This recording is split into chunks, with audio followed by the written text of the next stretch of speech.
I'm surprised. You're very well spoken.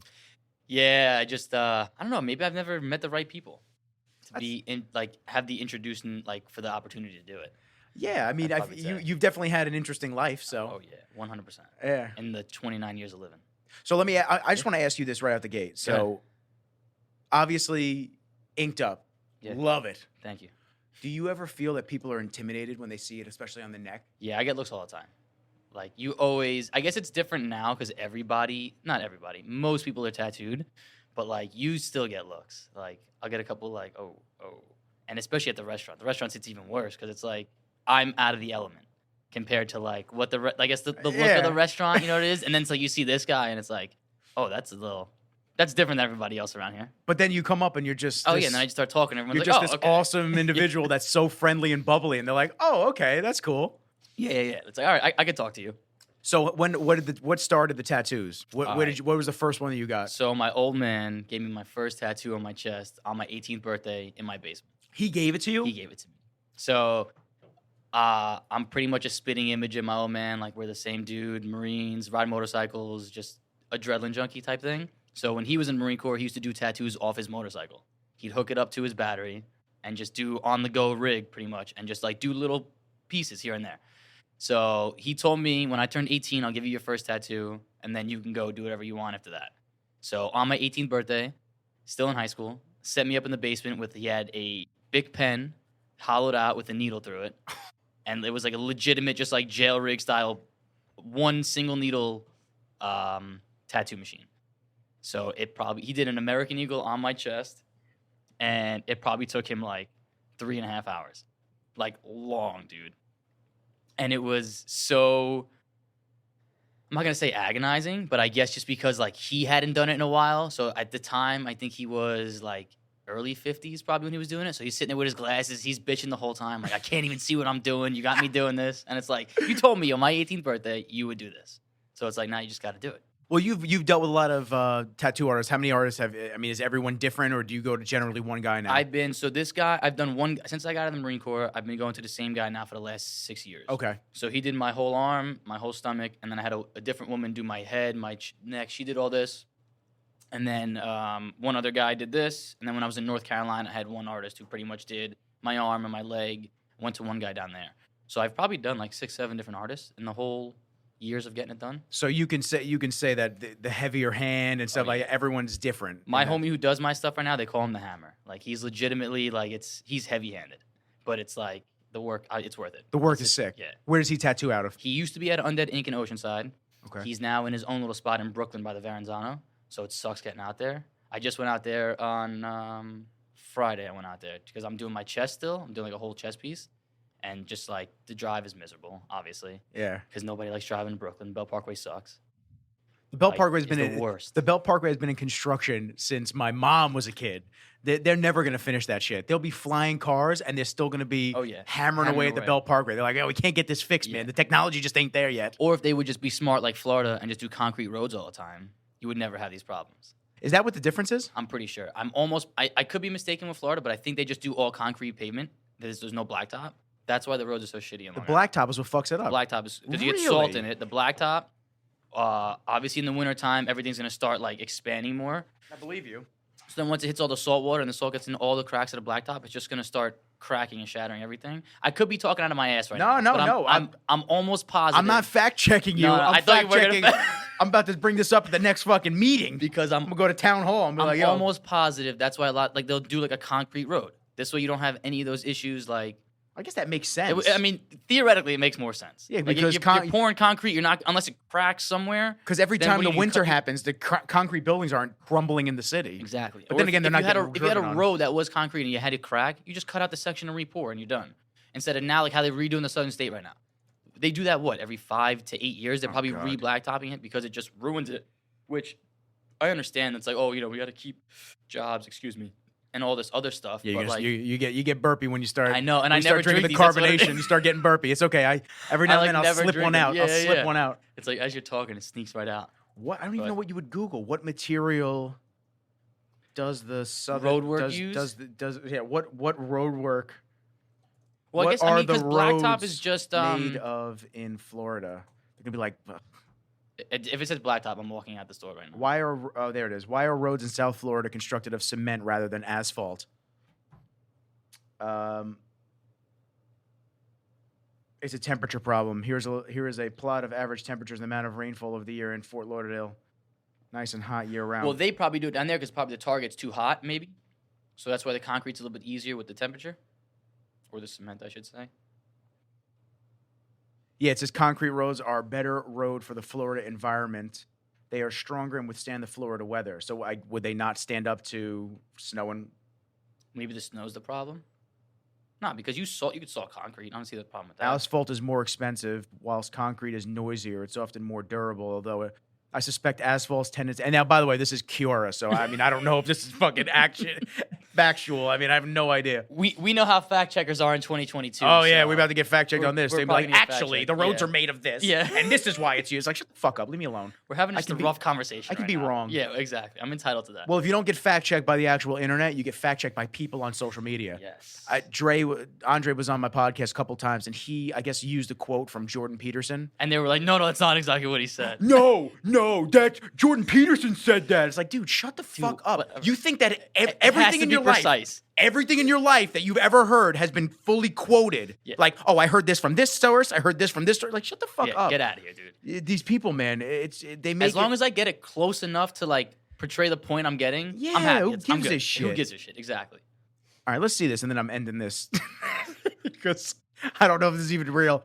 Although I suspect asphalt's tendency to soften at temps over 40 degrees Celsius is a consideration unless expensive polymers are used in place with such hot summers. So it's talking about heat. It's not talking about cold. Yeah. We might be onto something. We might just start having to pour. I was going to say, we might have to just start this. Yo, if any of you take this idea, I swear, man, we're going to put a patent on it right now. You see the neck tat? He's going to add, it's a tattoo for every person he's gone after. You're gonna start the crown on the head. Yeah, I'm gonna start coming all the way to the top, and that's it. Add into the list. State of Rosa. Now I'm interested. God damn. Given that Europe consists of 45 independent countries, and that each country makes its own decision on what part of the budget is set aside for road maintenance. Well, they use all cobblestone in Europe. No, is that what you were reading about? It said. Oh, no, this one says, are roads in the U.S. worse than Europe? Quora is a weird site. All of a sudden, you're reading a question, and then it's another question. And it just goes to something, like, off to another topic. It's like, dude, I thought I was just reading something else. Yeah. Cobblestone, man. I guess there's some, romanticness to it. You ever go to Europe? Yeah. So Switzerland, Italy, France. Okay. I was in Spain, but I was too young to remember it. And so I was going to say, walking on the cobblestone is not. Like, no, it's not all great. Day. It's not ideal. No, it's not Definitely great. There's no give. There's no give. There's no give. I would, but then again, I didn't have Crocs back then. Yeah. So if I was rocking my Crocs, might have been way different. Way different. I gotta say, I'm probably 2 years on the Croc train right now. I think, and I was anti-Croc for years. Like never. You'll never caught me dead in Crocs. And then me and my girl went and got them. I think like 2 years ago. I think it was. And I was like, okay, that's it. I'm done. That's it. I'm set. Bro. Like, I get the hype about it. Yeah, 100%. Crocs and socks, too. Crocs and socks. Yeah. Always. I don't I'm not leaving the house. That's another. Don't get me started. Never leaving the house without socks. Never. I'm not an open toe shoe guy. No way. Men should not be leaving the house in barefooted. With their pinky toe hanging out of a sandal? Yeah, no way. Go home, dude. Put on a pair of socks. And go back out of the house. No way. Yo, turn around, go back. That's where you start people at Nunzi's at the front door. Sorry, yo, sandals? Bro. No way, dude. Yo, are you fucking kidding me coming in here with that pinky toe hanging out? Go home. No socks? I'm from Jersey. I don't give a shit. I don't go care, home. Dude. Get out of here. Go buy a pair. I don't even get. Go There's buy a pair Marshalls of socks around the block. Get a pair of socks. No way, dude. That's like probably one of my like I don't even know the right word. Like my undertone beefs is I hate seeing dudes leave the house in sandals. That's like one of my hidden things that bothers the shit out of me. What other undertone beefs do I have? I have a bunch, man. Oh, dude, I could definitely have a list. I say all the time to my friends, like, they're just like, what irritates you, Nick? And I go, I don't know, just cunty behavior. That annoys me. If someone's being cunty, I don't like that. That's you can. People don't get that. Like, how am I cunty? It's like, no, you definitely. No, you can. You can be. You can. I worked retail for 10 years. You can definitely be cunty. I'm in the service cunty. industry. You could definitely be cunty. Yeah, man. You encounter people every day. You deal with, you guys probably deal with some crazy shit in the food industry. You know what? I got to say, so I'm super new to it. I've only been doing it since January, I guess it would be January, February. Going into it, that's what I expected. I expected probably 6 out of 10 people to just be an asshole and like, woe is me type thing, I guess you would say, where it's like, it's all this is shit. This is it. This chicken is undercooked. And then it's like I gotta say, thankfully, like where we're at, not that many. Definitely way better clientele, or maybe it's just the people are kind of understanding of it's like this is a new restaurant. Let's not be a fucking dick. Like, but you guys are pretty consistent though. I feel like you guys don't miss. Exactly. From what I've seen, and I've been there. That's the thing. You got to be consistent. Otherwise, that's when you get the cunty behavior all the time. Where it's like, oh, I came here last week and this was delicious, and now I came here this week and it fucking sucks. Yeah. And it's like, okay. Oh, well, they don't hit on all cylinders. Yeah. Like, dude, relax, man. You never Calm yourself. You never had an off day. Chill out, bro. Yeah. Dude, that don't get me off days. That's like what gets me amped, like, because something just happened the other day with me and my girl were talking. It's like you can't have one bad day. It's like people are always like, you got to be 100% all the fucking time, and it's like, yo, I'm a human, dude. Like, I'm gonna have bad days. Leave me, like, it's inevitable. It's gonna happen. We talk about stuff like that often on the podcast because just filters have just allowed on social media have allowed people to have a life filter as well, and they think that everything should be pristine, everything should be perfect. You should be on your A game 24/7. Like, no one's allowed to have bad days, no one's allowed to have failures, and that's just not the case. Not realistic. It just shit happens to everybody, and you just got to be able to overcome it and just realize, all right, it's a shit day this day. We're gonna bounce back and be on the next day. Exactly. But people not giving people a grace period of, you have no idea what the other person's going through. Yeah, exactly. You never know what's going on in someone else's head. Just because you're in this like one track mind of doing your thing, you know what the fuck what's going on with you? You never have any idea. I said it a couple podcasts ago. I think it was like 1 or 2 podcasts ago. I said that I've learned to be kinder to people because there's so much that you don't know as a backstory to somebody. They could be providing for their family. They could be just lost a job, lost a pet, lost a family member. Like, there's no way of knowing. There's no way of knowing. So I knowing. try to give everybody, and I've tailored my way of thinking over the years. I'm super cool with everybody. Like, when we first met, absolutely. You were not that you weren't or anything. Like that. We both over the top, super nice to each other. That's just how I am. No reason not to be though. Exactly. And like, you learn that when you're a kid, and people throw that out of the window. It's like the golden rule is literally treat others how you want to be treated. Period. Across the board. Or they become too gassed up. Yes. From career advances, love life advances, whatever it is that would make someone's ego bubble up and rise.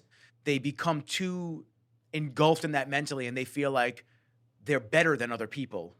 That's when you have a real problem. Yeah. No one is better than anybody. Nope. No one. You're all this. Everyone's on the same playing field. Dude, Done. I don't give a fuck if you make $50 billion a year. I don't care if you make $10 a year. It doesn't matter. Like, everyone's on the same playing field. Everyone is like battling life the way that they can with the card, the hand that they're dealt. That's it. You got dealt that hand. You got to make the best 5 cards you can out of what you got. That's it, man. Done. So it's like to sit here, and obviously this doesn't go for us, but to sit here and like think that people actually put so much emphasis on being above somebody, or I want to be a boss. This way I can boss people around. Like, when people, you always know when the entrepreneurs got into it for the wrong reason. It's a power trip. Or the cops. Yeah. The cops that got into the job for the wrong reason because they just want that gun. So they like want the badge. 80% of the cops out there right now. Yeah, dude. I mean, it's just. Am I gonna start a riot with that one? No. Listen, man, I got a lot of friends. I got a lot of relatives that are 100%, cops. 100%. I would say a majority that I know are in it for the right reasons. A lot of people get into it just for it's a government job, like a pension, benefits, whatever, and or we they just get copped out because it's like, I don't know what else to fucking do. But there's a lot of people that get into that for the wrong reason because 100%. they were bullied or they were picked on, and now this is their way. And now I'm gonna reinvent myself. But it's like, nah, dude, it doesn't work that way. It doesn't work that way. You're not above anybody. You're not, exactly. You still gotta get yourself right first before you can even start like on that road, I guess, of I'm gonna really say helping others, but like, you know what I'm trying to say? That's like, what the job is meant to be. Exactly. You're like to help others. You're a civil servant. You forget when you start that. getting tickets because your front plate's not on, or the tint is a percentage darker than you need it to be. Yeah. And they're like, oh, that's it. Yeah. In California, speaking of California, I just came back from California, so we'll get into that. But in California, there's videos of car guys, like dudes that are just so into their cars, like us. I mean, you're in the motorcycle community. I grew up in the car scene. I grew up. I was in Volkswagens. My parents, my mother's really in the auto body business, so I grew up around cars. That was like my hobby all the time. So I miss my S5 bad. Oh, yeah. I miss my S5 so bad. I like my BMW truck, but I miss my S5. My S5 was stick shift, V8. Oh, it was just fun. Yeah, it was fun. Exactly. Oh That's my what God. It was. Just throwing the gears and just listening to that thing purr. Yeah. It was great. And like enjoying it. Yeah. But there's car guys in California that the cops actually go around with decibel meters. Yeah, it's insane. Trying to cap you. Insane. If your car is a decibel too loud. Like, what are we doing? We've strayed too far as a society Bro, to be you just can't. That's like not a core value thing. Like, who cares? Dude, we have strayed so far as a society to allow people to get into power, which I don't care, and I say this all the time on the podcast. I don't care if you're left. I don't care if you're right. I don't care if you sit in the middle. But there's one thing that we can all agree on is that old decrepit fucks making billions and millions on all of us shouldn't be in power. Should not be a thing. And you should get out in a term limit, and you shouldn't be allowed to sit there unchecked and make rules. For as long as you want. And spend all our money however the fuck you want. Yeah. Oh, we keep sending money to different countries? Sucks. Yeah. Hey. Oh, but the potholes and all the shit in the state is still fucked up. But we're definitely gonna make sure that you record all your revenue. And if you're a penny off, a thousandth of a cent off, that's it, bro. That's it. We're coming after you. We're coming right for your head. Right away. Fuck out of here. It's a joke. The people that think that these people in charge are there for your benefit. Your head is so shoved far up your ass. Shot. You're shot. Shot. And that's like to a point where I can't help you out. If that's truly what you're like, I'm not going to say what you identify as, but like that's what you're all about, then it's like you're so fucking blinded, dude. That's the definition of having blinders on. If you can't pull yourself out and have that outside perspective thought, you're black and white. That's what it is. That's like you're strictly black and white, and you'll never see it any other way. COVID showed that. Big time. It brought that to light with a lot of people. And it's fucked up. And we'll really talk, fucked up. We'll talk about California because every time I have to go out there for work, everyone's just like, oh, well, let me drop this gain down. Hold on. Everything's looking great. But I just want to make sure it's part of, running your own show. Everyone's always like, oh, my God, I love California. Have you been out there? Have you seen what California actually is? They're like, oh, yeah, well, Beverly. No. That's like a sliver of what California is. No, like most. Like literally a sliver. Yeah. Most of the state is overrun by homeless, has horrific government policies that just do nothing Especially South California. That's what that is. SoCal. SoCal is literally that. I haven't gone to San Diego. I heard San Diego's dope. Way nicer. I heard San Diego's dope. I was over there. I was stationed over in 29 Palms for doing communication school. Okay. For I think I was there. Sandy was like September, October, I think. So I was probably there from like October to February. So when I was there, I had to take advantage. I was hitting LA, hitting San Diego, all that. San Diego was by far my favorite. That's what I've heard. I've had friends that moved out to LA and then they relocate down to San Diego. I've heard it's way cooler down there. Total I've heard Orange County is cool too. Laguna. I've never done that. I've never been. When I go out there, it's for work. So for me, it's just I go to we go to downtown LA, which is a shithole, and we go to Venice, shithole. Yeah. So on this trip, when I get the laugh, it's it's coming. So when I on this trip, it was for Power Tech. So Power Tech is a in-home gym fitness company. Like Kai Green sponsored by them. Okay. I'm with Kai a lot. Yeah. And so they liked what I've shot for Kai for Rain. Cheers. They like what I've shot for Kai for Rain, so they wanted me to do something similar for them, and I said, of course. So I came out there. I got out there Wednesday night. Thursday during the day, we got to Power Tech headquarters around 8-ish, 8:30. And they're kind of on the outskirts of the city. And when I went there, I didn't realize, do you remember the name Greg Plitt? Yeah. Greg Plitt, he was the super shredded motivation before the motivational fitness dudes were actually a thing. Yeah. He was sponsored by them, so they have pictures of him in the studio. They have Jay Cutler. We're talking like early 2000s, late 90s type shit. So we went there. We shot there all day at the headquarters, got pictures of Kai and a bunch of the machines, this and that. And then my next goal was to get B-roll. So clips of Kai just doing different things that I'm going to use because that was on Thursday. Friday, I was shooting an interview with him. Okay, sweet. So the interview was going to be the basis for the voice and then gotcha. overlay the clips that I shoot on top of that. That's kind of how it works like that. So we decided to go down we wanted to get him in front of Gold's gym in Venice. Okay. I went there in 2019, I want to say I went out there. I went out there for a company in 2019, I did a shoot with Sergio Oliva Jr. and Chase Savoy and Shanique Grant. We did a shoot for a grip company. Super cool. Sick. But I went to the Gold's Gym in Venice, and I was like, this is not what I envisioned it. This looks like a regular Gold's Gym in Long Island. It's just a commercial gym. It's just a commercial Nothing gym. special. Yeah. So I'm trying to figure out, was the original Gold's Gym here, and then they built this on top of whatever. I wasn't sure. Yeah. So when we went there with Kai this time, we went outside. First off, the homeless encampment is all around the gym. Oh, jeez. Tarp City. Tarps. First off, who's giving them the tents? There you go. That's the first question. Someone. How do they have electricity? I saw a couple homeless people with cell phones. How do they have electricity? Where are they charging their phones? And why do they have tents? Well, I know in the city they have all those pop-up stations now to just plug in and charge shit. Yeah. I'm assuming probably LA and New York City are just same wings. Yeah, it's a mirror What's the city. expression I can't even say it. The two wings of the same bird. Yes, exactly. there you go. They literally mirror each other exactly. It's tough because I do have a lot of compassion and like empathy towards a situation like that for a lot of people, whether it was drugs, whether it was just career mistakes or just luck, unluck of the draw, I should say. Yes. I feel bad for people that are in these types of situations, but at the same time, it's the government's job to look out for these people in some capacity and form some type of a way for them to either get employment, get on their feet, get off of the streets. You're going to tell me that homeless people that go to Hawaii, you're going to tell me that they swam there? Yeah. They bought a $1,200 ticket to get to Hawaii. And that's people it. that aren't indigenous to the island, that aren't Samoans, that aren't natives. You're going to tell somewhere else. You're going to tell me that they just randomly magically got to the No, bro. No. The government relocates these 100%. people and it's fucked up. It's insane. Without a doubt. I told the story, and I'm going to get back to LA and what we were doing. I told the story a while ago on the podcast. When I went to Hawaii alone, I just wanted to go on vacation. I just went by myself. Yeah.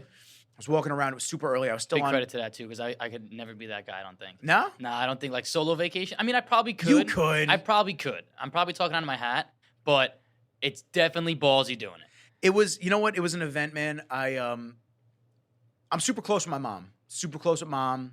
Dad, so. We're more friendly than anything. I hadn't talked to Dad for like 3 weeks, and then he just communicated with me recently again. We started talking a little bit. I have a very small family. Gotcha. Like my grandfather and my grandmother, my mom's parents raised me essentially. Okay. With my mom, because my mom's single mother since I was 2, Yeah. working her ass off, this and that. So I'm very close to my family. So anytime I have to do like before business wise, every time I had to do trips, like college was my first time really being away. Yeah. Anytime I had to do trips, I always miss my mom, Yeah, my of course. family. Not because like I'm scared or anything like that, just because. That's what you know. Yeah, I know a tight circle family. Yeah. So when my plans got turned upside down and I wound up having to go to Hawaii alone, I said, you know what? This is a chance for me to get outside my comfort zone and just like explore and live a little bit. And I loved it. I had a great time. One of the mornings I was still on East Coast time because they're 6 hours behind us. Yeah. I was walking on the beach and I saw this homeless guy that couldn't even lift his head up. Like it looked like he was just baking in the sun all day. It like hurt. It hurt to look at. I was just like, Like you feel for it right away. And listen, I wasn't doing like amazing back then, but I was doing okay. Like I had a job. I had the S5. Like You're doing well enough. I'm on Hawaii alone. Like Exactly. I'm doing well. So I see him and I just went, man, like this dude, he's drooling and he's like hanging his head over because he's like half asleep. Yeah. And he's drooling and his saliva is so dry that it's clumped together and it's just like stringed together. So I felt some kind of way. So I went to McDonald's. I grabbed him some food. I grabbed him 3 bottles of water, and I put the food next to him, and he could barely lift his head up. And I just said, "Hey, man, just have a blessed day, bro. Like I hope that this at least gets you through another day. Who knows? Like something, And I didn't record myself doing it because I didn't want to go viral on Instagram. Yeah. You got to have that love for other people sometimes. That makes you a human. That's the whole part of the human experience. No? Yeah, so I have the empathy for homeless people or people in worse situations often you are. Oh, yeah. I feel bad for that type of shit, and it hurts, but it's like coming full circle back. Like, something's got to give. 100%. You can watch CNN, you can watch Fox. See, I name all of them. I'm not just naming one. You could watch any news outlet, and they're going to talk about the things that whoever cuts their check is telling them to talk about. That's the narrative. We need more privatized podcasts news outlets, people that are doing it because they want to explore a news story. You mean actual journalism? Exactly. What it should have been. what it used to be? This entire time instead of just and fluffed. That's what's crazy too, because you're like the same. How old are you? 30, 31? I'll be 31 at the end of the month. So, okay, I'm 29. We're 2 years apart. I feel like growing up, I felt like there was still that journalism aspect. Like you still kind of got those offset stories that still kind of made their way through, where it's like, no fucking way now. Now this is what is, and this is the only thing I'm going to show you. If you see something different, it's wrong. That's it. And it's like, since fucking when? Yeah. Since when has that become the standard of it's just like, whatever I'm laying out in front of you, this is all you're going to know, and that's it. Don't question it. Don't say this is fake, blah, blah, blah. This is it. I'm telling you. Well, I'm gonna botch the quote, and someone's gonna rag on me for it. But Richard Nixon once said, look him right in the fucking camera and let them know. Richard Nixon once said, the American people only know the truth if it was televised. And that's it. And that just kind of goes to show you how dumbed down the American people are. Well, that's kind of what we talked about initially, which got us on this little rant, which was COVID times and how it exposed a lot of people for... Listen, I think you can believe in your government. I think you can believe that they're trying to do the best for you. But when you see so much, I'm not going to say disinformation, but when you see so many different things that point to, nah, they don't really give a fuck, you can't ignore it. You can't ignore it. And if you do ignore it and you stick your head in the sand like an ostrich, ostriches, are they the ones that stick their head in the sand? I'm pretty sure. They do, right? Yeah. Those long ass necks they See, have. look at that fucking all my We're a little Animal educated Planet. God damn, learning about birds Got now. a little bit of education going on. I think that when you choose to just put blinders on and just, I only want to hear about what I want to hear about, and just because I heard it from this one source, that means it's true. You're doing not only yourself but society a disservice, because then everybody just wants to kind of fit in, and nobody wants to go against what everyone else is saying. It's a fucking echo chamber. That's all it is. Yes, you're just reverbing off each other all the time with the same exact idea. Yeah, where's that going to get you? Yeah, it's weird how all of a sudden vaccinated, unvaccinated individuals. Oh, that doesn't matter. It doesn't matter anymore, right? So now that means all those people that lost their jobs, because I'm going to go ahead and raise my hand and say I was one of them. Can I have my job back now, please? Because I just had to wait it out. That's all I had to do. With back pay. Yeah, with back pay. I just had to wait it out. That's all I did. Yeah, I've had to have this conversation with a lot of people because they think I'm anti-vax. I'm not anti-vax. What I am pro is understanding the risks and benefits. To me, I got COVID twice. Didn't make sense for me to get a vaccination. Exactly. I was fine both times. I actually wouldn't have known the first time that I had COVID had I not lost my taste exactly. My taste and sense of smell. Yeah. Besides that, that's all I had. I think the second time, my cough, I'm not even elaborating. See? My cough is like this. Yeah. That was it for 3 days, and then it went away. So I think that when you start to weigh all that you hear, and I use this analogy a lot too. When I was competing in bodybuilding, I had a lot of people on this side saying, take steroids. They'll never do you harm. You'll be shredded. You'll live forever. It's the fountain of youth, blah, blah. And then I had people on the other side that said, no, don't take steroids. They'll kill you. They're horrible, blah, blah. And I kind of just listened to both sides, and I just made my own decision, which is what you should do with anything when you're presented with two varying perspectives. Yes. I don't care if somebody got a vaccine. Yeah. I don't care if you're a liberal. I don't care if you're a Republican. I don't care if you're unvaxxed. Doesn't matter to me. I don't give a shit. In the grand scheme of things, it doesn't affect me. Exactly. What you're doing in your life has no effect on me and what I'm doing. It doesn't affect me. And then when people would say, oh, well, if you don't get vaccinated, then you're killing other people. Well, guess what? You got COVID. Everybody I know that got vaccinated, y'all got COVID like 8 times, and it wasn't great every time. So I don't know what it did to help you, and you still transmitted the disease. So there was really no reason for you to get it technically. Oh, but it makes it less, okay, whatever. It's hearsay. Yeah. I don't believe anybody. Exactly. I don't believe the government. I don't believe anybody, so. Sorry. That was a dog. Playing a little footsies down here. Are we playing footsie with the Crocs? I was about to say. Get me a little excited in here.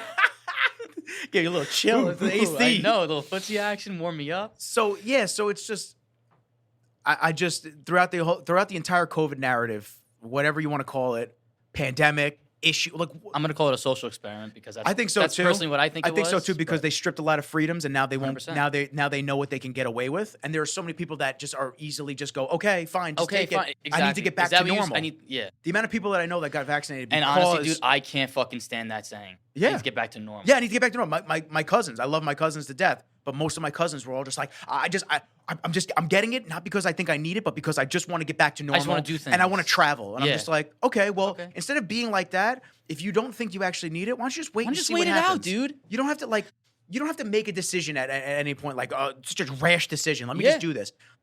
You don't know what any of this is. You have no idea. Not only the virus, but you don't know about what they're putting in you. Just take a couple of weeks to just see. And then they got the second booster, and they got the third booster, and then they said, "Oh, this is so ridiculous. I'm not getting any more." I'm like, "Oh, so you got 3 already, though." So, and then it's like, "Oh, wow, I got all these boosters, and I still got COVID." Yeah, and it's like, okay, I didn't get shit. I had COVID like one time when it first came out, and the only reason I knew was because I had no smell and taste. Literally, the same exact scenario.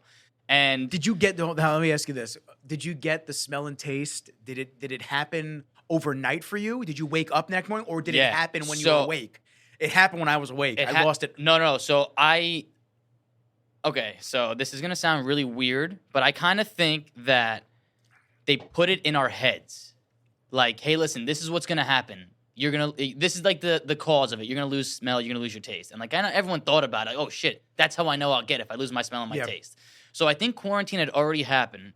I was working at LaGuardia at the time. I was in the Carpenters Union, and it was like January, I think, and this was like when it was really starting to go down. And COVID was LaGuardia was literally it's an airport, dude. So that's going to be the center of where everything's going to happen, or whatever they say, right? So they ended up shutting it down. We ended up going home. I was home for like a few days, I think it was, and then I literally had like a fever one night, like maybe like a 99.5, maybe 100-degree fever, and I was like, all right, I'm just go to bed. I knocked out, and I woke up in the morning, and that's when I was like, I can't smell and taste. That's weird. I was like, let's just double check. I poured some bleach in the bathroom, and I was like, oh yeah, I can't smell and taste shit. Nothing. I'm like, all right, fine. That was the extent of my symptoms. I was like, all right, whatever. I'll just wait this out. Like I was literally doing yard work and shit. Like I'm working in the backyard, like doing stuff. Couldn't smell and taste. That was it. And I was like, this is what they're hyping up. I'm like, it's either I'm really healthy or like this is literally nothing. Yep. So it's like, if this is the narrative they're going to push where I need to go do this and this and this, I'm going to just say, no, fuck you, because I'm not getting affected by it. Mm-hmm. I feel fine right now. If this is what you're saying is going to kill me, it's not. I'm okay. Let's just keep rolling with what I do normally. I'm sure I'm going to be okay.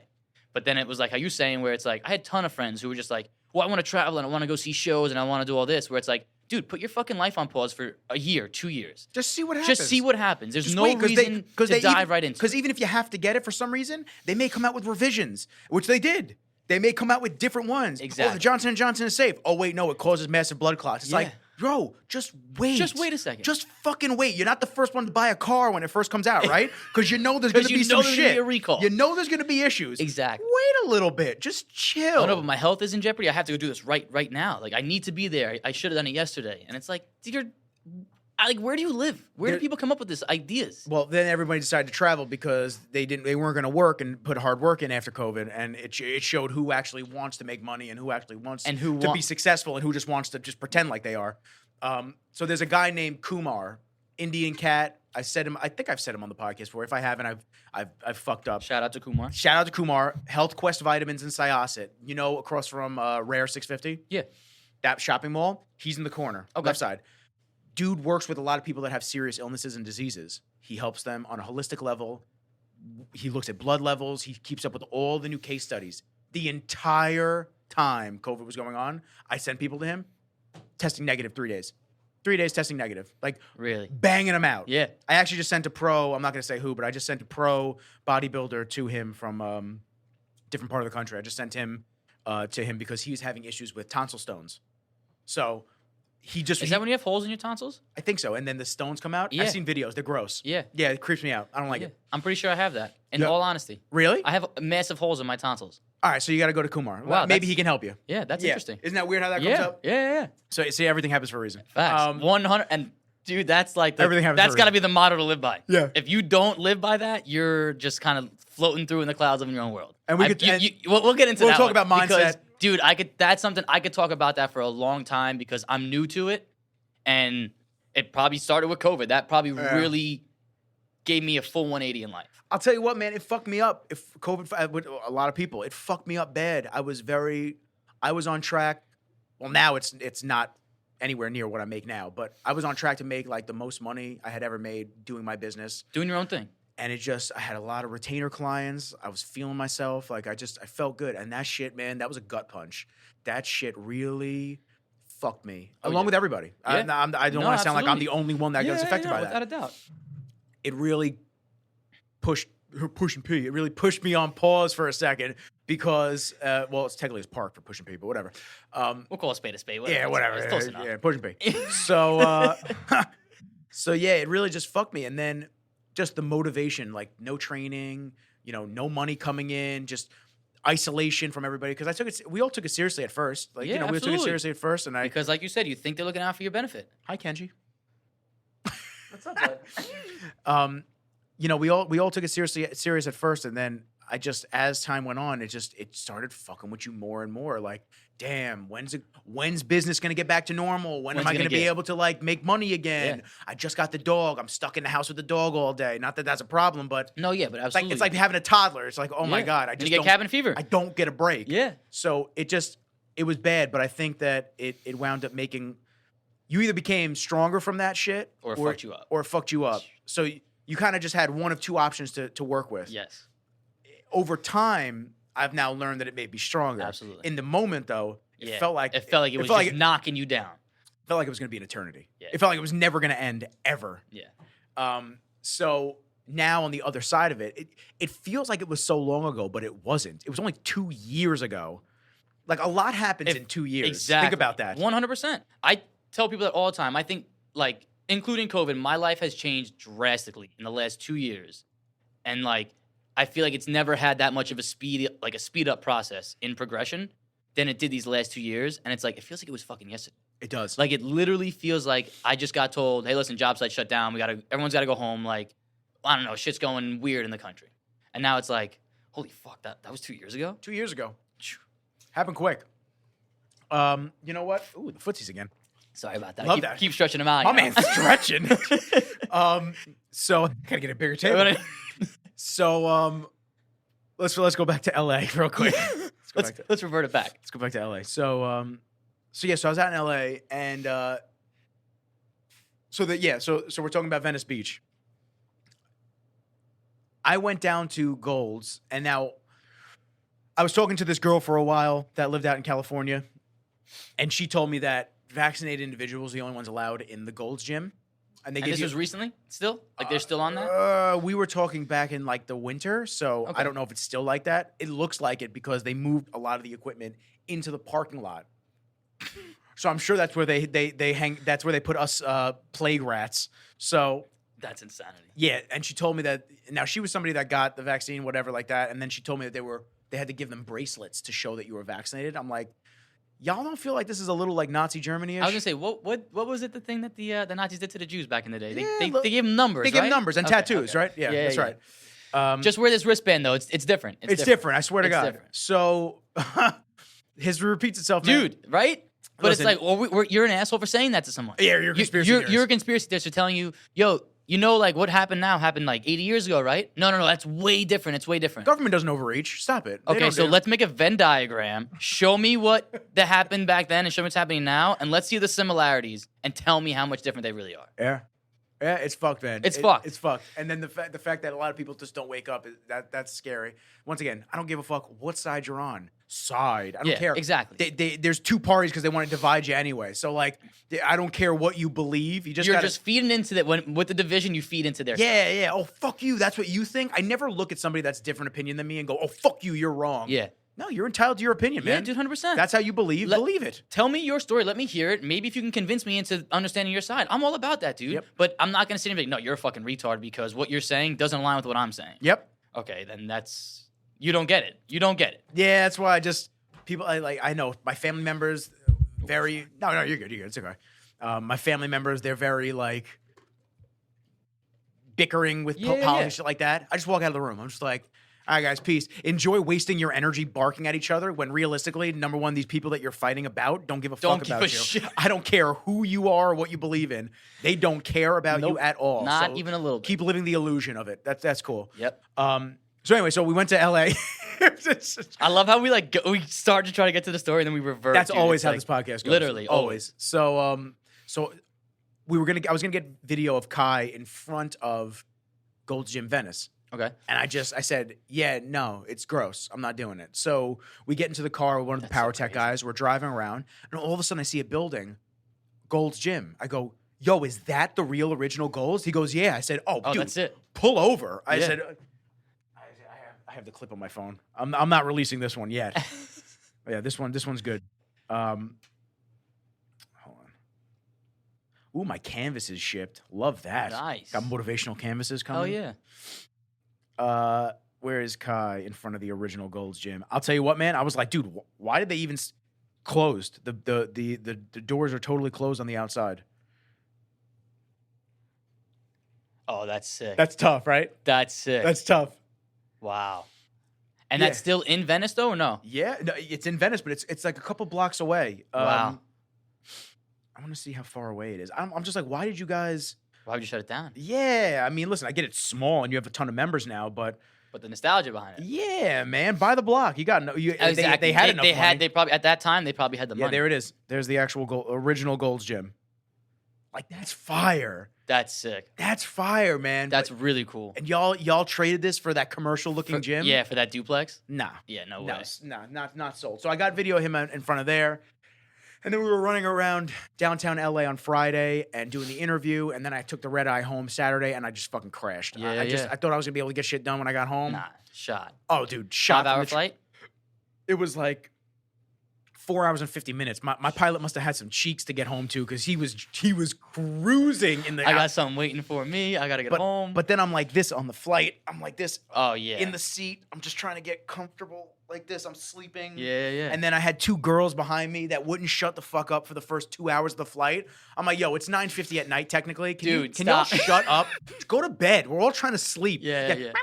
So I'm like, dude, oh my God. And I'm going ahead in time zone. So I would like to try to sleep now because I know I'm going to be fucked when I get home. Dude, they wouldn't shut up. I actually recorded them because I wanted to show Tyler and everybody when I got home. Good. I'm like, dude, it sounds like a hen house back there. What are you doing? That's so anyway, coming home from the bachelorette party. That's what it was. Probably. We got to talk about the whole weekend now. Oh my God, I got to talk about everything. So talk about when you get to New wait York. till you get home. Shut the fuck up. God, people try to sleep. Yeah. But I did bond with a dude on the plane. So next to you?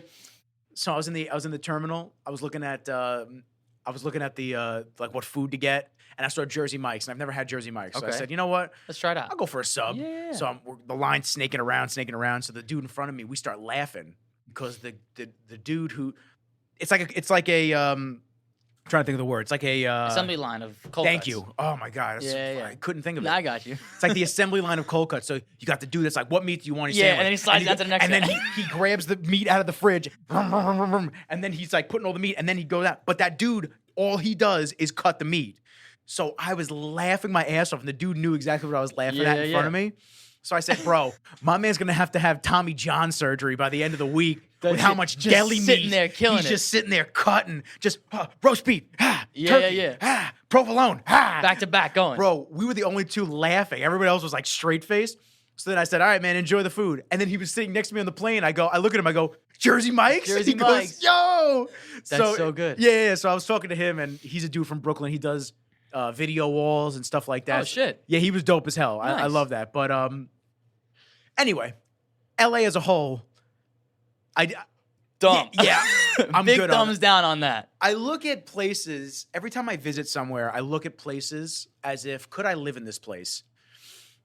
I could probably have, like, as my career blossoms more and I do more out, I could probably have a house out there. Yeah. But I could never live there year round. No. Ever. It's so fucked. Like, just the vibes out there. I don't know. It's just, you could call it artsy. You could call it whatever you want. Yeah. But it's just, it's weird. Yeah. And even when I was getting on the plane, I said to the stewardess, she goes, how was your stay in LA? I go, yo, get me out of this goofy ass state. I'm done. She goes, what? You don't like it out here? I said, nah, fuck this. I said, get me back to the East Coast. 100%. And everybody in the plane, straight face staring at me. I'm like, yeah, yo, your state sucks. But you know what's great? That it's a lifestyle difference. East Coast, West Coast. 100%. Especially maybe because it is like we're from New York, we're from Long Island, and maybe that's why it's so different. But it's like it's a total difference between the coasts. Well, I know you're out of here soon. You're gonna be going down to North Carolina. South Carolina. Yeah, okay. Yeah. I just had a buddy move to North Carolina. I love the Carolinas. I really do. I've never been. I was stationed down in North Carolina. I was in Camp Lejeune, outside of Jacksonville. Little J Vegas is the town it's in. Definitely a little. It's J Vegas for a reason. We call it. It's just it's what do you expect out of a military town? I could. That's pretty much the best way to say it. But I've heard stories. My boy Brandon Stoll was a sergeant in the Army. Oh yeah, it's strip club, bar, strip club, bar. Like it's just. fuck it, you're 18 when you go or 19, usually you're young. So it's just like, let's see how we can get the most amount of money. Car dealerships, strip clubs, bars, tattoo places. That's like Jay Vegas is riddled with. But yeah, man, I love the Carolinas. And it's just like the Long Island life has just become way too much for me. Okay. And I got no fucking problem saying it. Like, a lot of people, like, I think they take it so much to heart for, like, I don't know if they think that, like, oh, like, I'm better than you because I'm still hacking it in Long Island. Because I've caught a lot of friends that caught some rap for, like, leaving. And it's like, oh, you just can't hack it. And it's like, no, dude, I just don't want to live like that. Like, it's a fucking grind. You grind every fucking day. Like, I'm grinding every day. It's just like, I don't want to fucking do this, dude. I want to kind of do my own thing, live and let live. That's what I want. Leave me the fuck alone. Stop saying, oh, you put a shed in your backyard? That's another $5,000 a year in taxes. Fuck you. Plain and simple, fuck you. Mm-hmm. That's literally no taxation without representation. You just want more money for what? I live on a 60 by 122 plot. Let me do whatever the fuck I want on it. Leave me the fuck alone. That's all I'm asking. But it's like, no, you gotta do this, and this, and this. You need a permit for this, to do this, to do this. Fuck you, bro. What do they do in jail to show that you're the bitch? Don't they? The dude holds your pocket. Hold your pocket. That's what the fucking government does. They hold your fucking pocket. Literally. We're holding the government's pocket, rather. Yeah. The government has their pocket, and we're walking around. Oh, that's right. It's the bitch that holds the pocket. Gotcha. Okay. Yeah. Okay. So we're walking around like this, like, come here, big brother. Just inserting. Here, take my money. Take it. Fuck you. I love Long Island. I really do. It's great. It really is. I love Long Island. Like, I do everything love it. is nice. I've been to so many different places, and I've never been somewhere where I'm like, you know what, I could live here year round.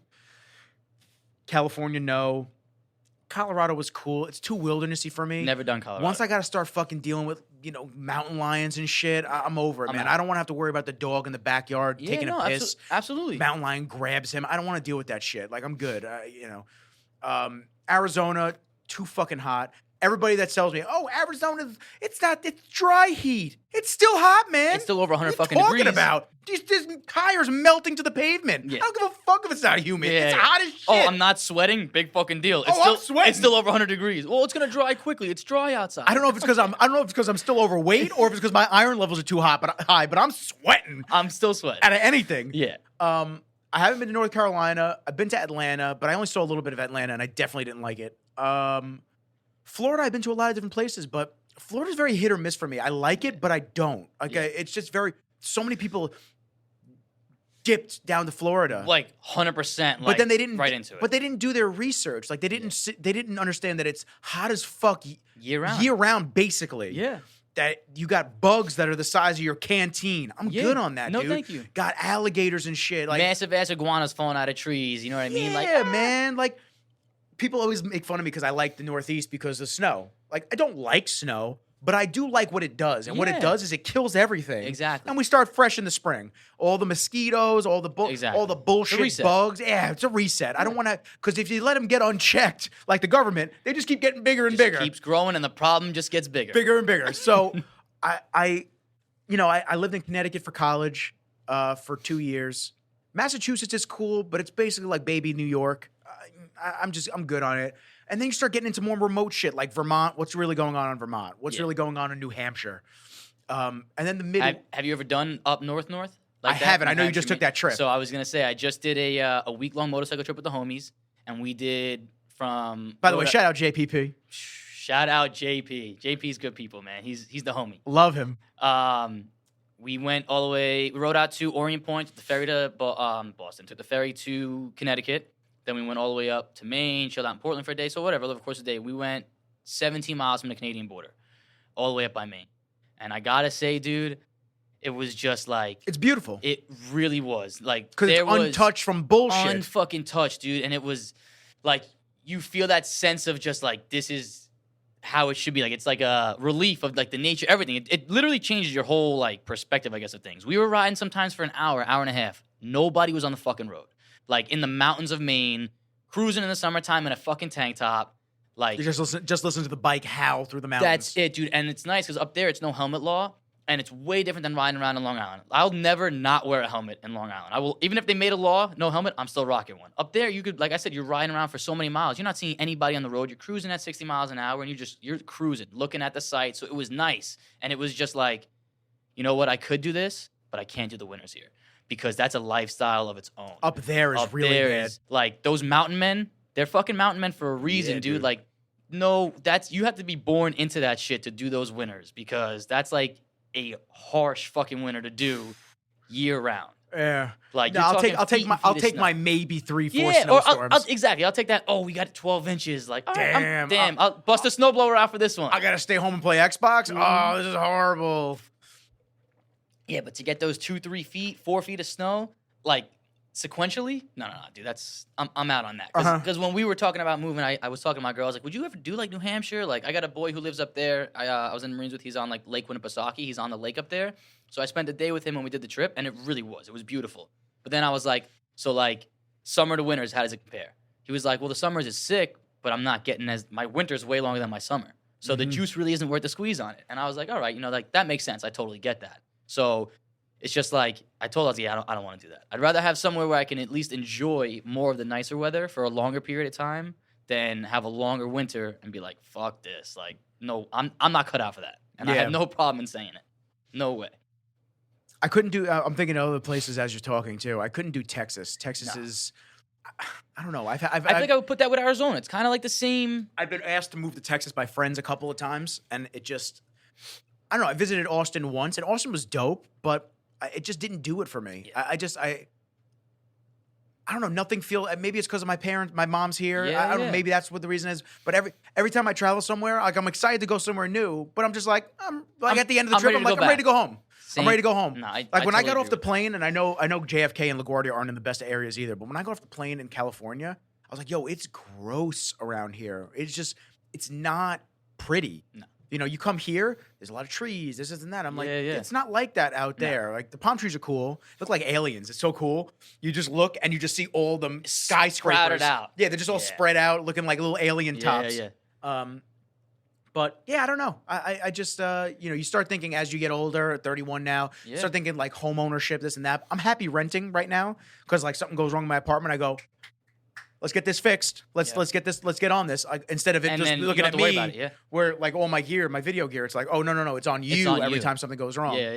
I think that there's a stigma on you have to own your own home. You shouldn't rent. It's a waste of money. This and that. But I talk to so many people that could afford their own home, but would rather rent because it's just easier. Zero headache. Yeah, zero headache. Zero headache. Oh, $2,500 all in. Great. Here you go. Yeah. Take the check every month. I don't have to worry about any other bullshit, landscaping, stuff like that. Oh.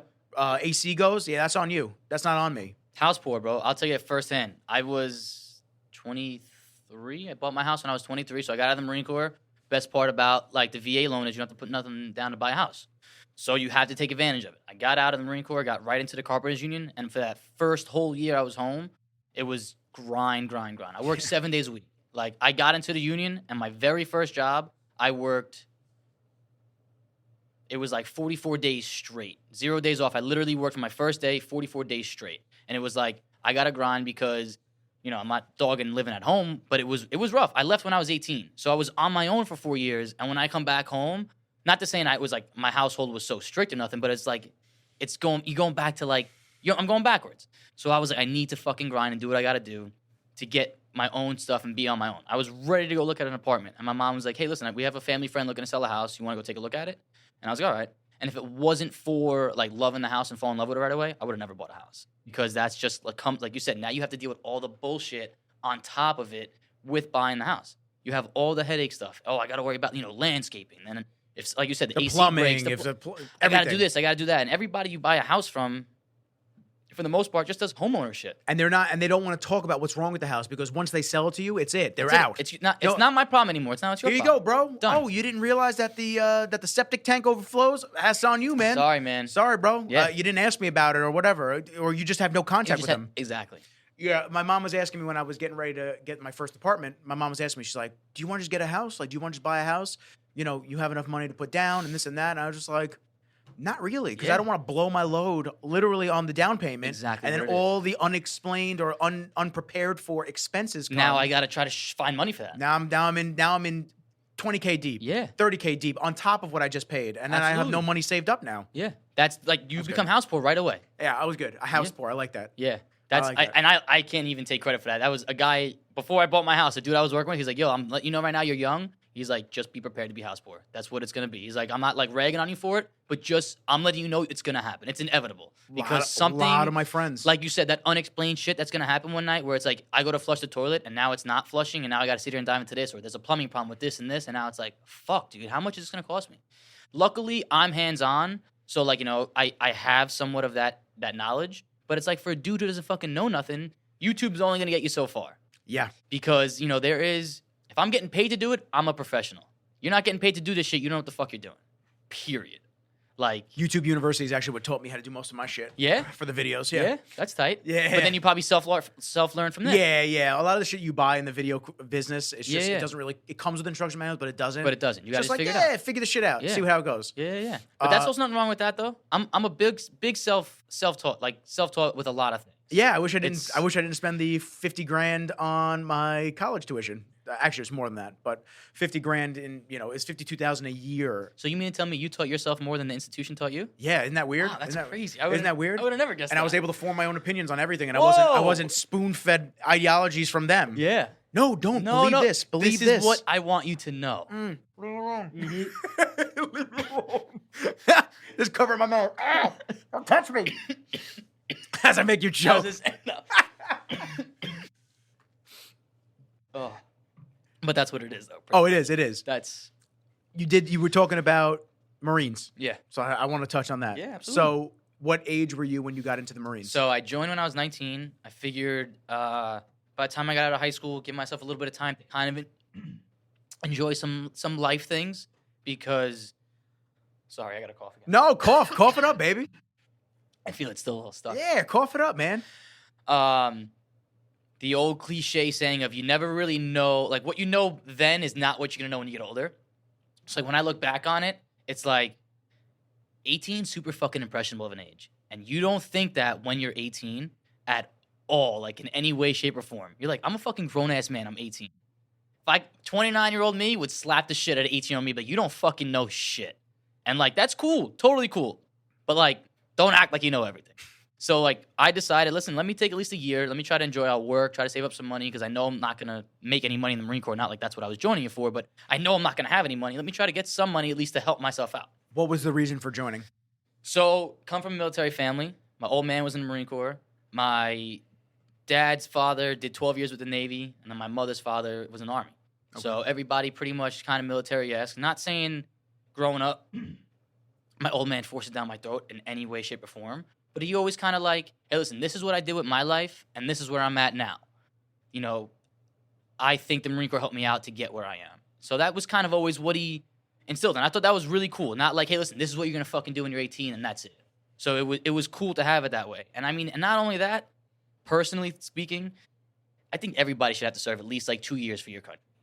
Not only like for the patriotism fact of it, but like, as I'm saying with that super impressionable age of 18, you grow the fuck up. Like, quick. And like, I stepped on those yellow footprints in Paris Island, and my whole fucking life was stripped away from me right away. And it was literally like, everything you fucking learn is done. This is how we want you to be. And it's like, I guess you could say that's got that, that's that yin and that yang, that good and that bad on both sides of it. But like, I wouldn't be standing where I am today if it wasn't for that. So I gotta give the credit to it. And it's like, they really do break you down and build you up the way they want you to be. Yes, people, brainwashing is a real thing. Like, that's real. So you can't sit here and say it isn't because they literally strip you from what you know and they want you to learn the way they want you to be. And that's cool. I mean, that's what you fucking do. You join, you join the military because you want to be a fucking war dog. That's what it's all about. Was that easy for you when they were doing that? Or was it something that was a challenge for you where you had to kind of reset?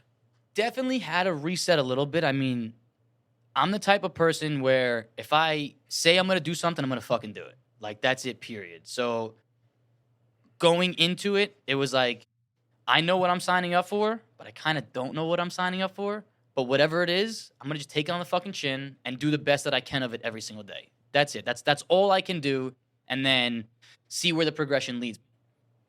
So that was, so I was 19 doing that. So boot camp was definitely, the first 2-3 weeks, the mental aspect of it, it's shell shock totally.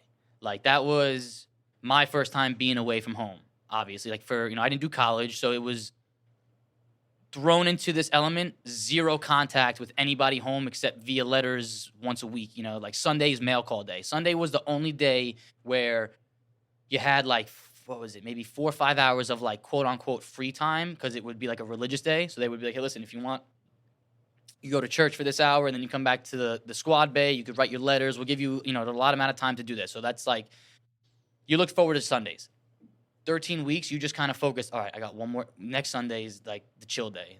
I have to just make it through this next week to get to the next Sunday. And like you kind of do it that way for a little bit.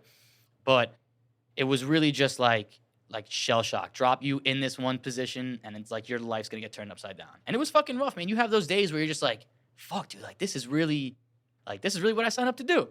But once you get past that boot camp aspect of it and like you kind of, you meet more people and like you kind of understand how the military works, like especially the Marine Corps, like how things work within it, then like you just kind of get used to it and it becomes like just that second nature. But like I remember graduating boot camp, I had 3 of my homies from home drove down and surprised me at boot camp, and it was just like I didn't give them the reaction they were expecting, but they understood it. They were like, yo, let him, like, his world just got turned upside down for 13 weeks. Like, he's not going to be exactly the same person he was when he left. He's got to adjust to it. So, like, they were super understanding of it. And they were like, they tell me all the time, like, yo, you were a fucking weirdo when you first got home. Because, like, when you get out of boot camp, you get a little 10-day leave to come home before you go to do your next training. And they were like, you were so different. And I was like, well, I mean, what do you expect? You literally take an 18-year-old kid and you fucking spin their whole world around. It's going to happen. Different how? Jeez, dude, I can get into a whole thing on itself. I mean, like, just thought process of, like, being to a fact, like, standard-wise. The fucking Marine Corps holds you to such this high fucking standard. And, like, that's the God's honest truth. That's really what it is. They hold you to such this standard of, it's like, Marines never lie, cheat, or steal. Like, they tell you that from the get-go. Boom, that's it. Then you have, on top of that, like, these drill instructors are just drilling into your head, like, yo, you're a fucking Marine, dude. You are the best of the best, period. That's it. Like, people join the military, but people join the Marine Corps for a different reason. So, like, you have these dudes drilling that information into your head all the fucking time. You're going to sort of, like, build, like, an ego, I guess you'll say, about it. But it's like, this is, that goes into their brainwashing. This is what we want you to say. I'm the baddest motherfucker ever. That's it. And, like, that's the only mentality we're going to push down your fucking throat. So, like, it gives you, like, a different sense of thinking about things, I guess, for future-wise, I guess is probably the best way of saying it. So you've seen the movie Jarhead, obviously. Is there a lot of validity to that? I would definitely say certain aspects, certain aspects for sure. I mean, like, I'm trying to think of, like, the not the aggression of it, but it's, like, the repetitiveness of, like, how Jamie Foxx is, like, over and over and over, like, kind of over the top with shit. That's fucking real, dude. They got to do that, though. Yeah. Because that's the only way you're going to learn sometimes. Yeah, you're not going to retain the information once set in. Exactly. And, like, they do, like, when you're in boot camp, all you're doing all day long is you're screaming out, like, we call them ditties. So it's like you're learning Marine Corps knowledge, right? They'll say a name of somebody. Like, they'll say, like, let's just say, like, Gunnery Sergeant John Basilone. They'll just yell that name out, and you have to recite, like, a piece of history about him. They'll pretty much feed you the line. They'll say it over and over and over. And you're screaming it all day long. And it's like, that's what it is. Like, you just repeat, rinse and repeat, rinse and repeat, rinse and repeat. Every single day, it's the same thing. You wake up at fucking 4 o'clock in the morning. Hey, listen, you guys were dickheads last night. We're going to take an hour to get you dressed this morning. And it's like, they're just doing that to see how much you could fucking take. Like, there was literally mornings, all right, put your left sock on. The whole fucking squad starts putting the left sock on. Okay, now take your left sock off. And they're counting you down. And it's like, dude, they're just fucking with you. That's literally what it is. We're just fucking with your head, just to make you the way that we want to make you. And it's like, dude, I'm very thankful for it, 100%. But it's just like, dude, that was a lot of fucking bullshit. Yeah. It was just so much fucking bullshit. But it's like, we had to break you down, so now we can build you up the way we want. And that's it. We want you to be instant willingness and obedience to all orders, period. Done. That's it. And it works. And it works, 100%. And it even works, throughout, like, carrying you into your civilian life. When I got out of the Marine Corps and I got into the Carpenters Union, it was that same, I'm going to use the term robotic. It was a robotic mentality. My foreman said, hey, listen, Zach, you're the first year apprentice. I need you to go do this. Yes, sir, no problem. Done. No fucking second question about it. None. No problem. I got it taken care of. Which is, that's good. That's generally how it should be. But that's generally, exactly. But it's not. But it's Isn't that not. sad? 100% it's sad. Yeah. I get it. There should be backlash on some things where it's like, I feel now like if my safeties are in danger or some shit like that. maybe I shouldn't do that. Could we do it a different way? But like, there needs to be a structure. It's a pecking order. 100%. And if there's not, then it's complete fucking chaos. And like, a lot of people don't get that. You can't have, like the old expression, way too many chiefs and not enough Indians. There's got to be one chief, bro. I'm sorry. The chief has that name chief for a reason. That guy obviously probably has like the better idea of what's going on. He's not going to steer you wrong. And I can get into a whole fucking topic about leadership in itself, dude, because like that to me is I got more than enough energy drinks, and I have big memory cards. I got nothing but time. I got an appointment at 3:00, and that's it. But like, it's just leadership is so fucking. It should be such a high priority, and it's really not with a lot of things. Like big time with a lot of things, it's not. And there's so many shitty leaders out there that are there for the wrong fucking reasons. So many shitty leaders. And it's not. I tell people all the way, the best thing I took out of the Marine Corps was leadership. Like troop fucking welfare was the first thing they taught you. I'm gonna take care of you, but I expect you to do everything I ask you to do, and I promise you I'll always have your back. That's it, dude. If I knew, like, I'm following you around, if you tell me that, dude, I'll do whatever you fucking need, because I know at the end of the day, you have my back no matter what. You're always gonna believe what I'm telling you, and we're both in each other's best interest, because that's what leadership's about. Otherwise, you don't have leadership. That's not what, leadership is not, yo, Nick, go fucking do this for me.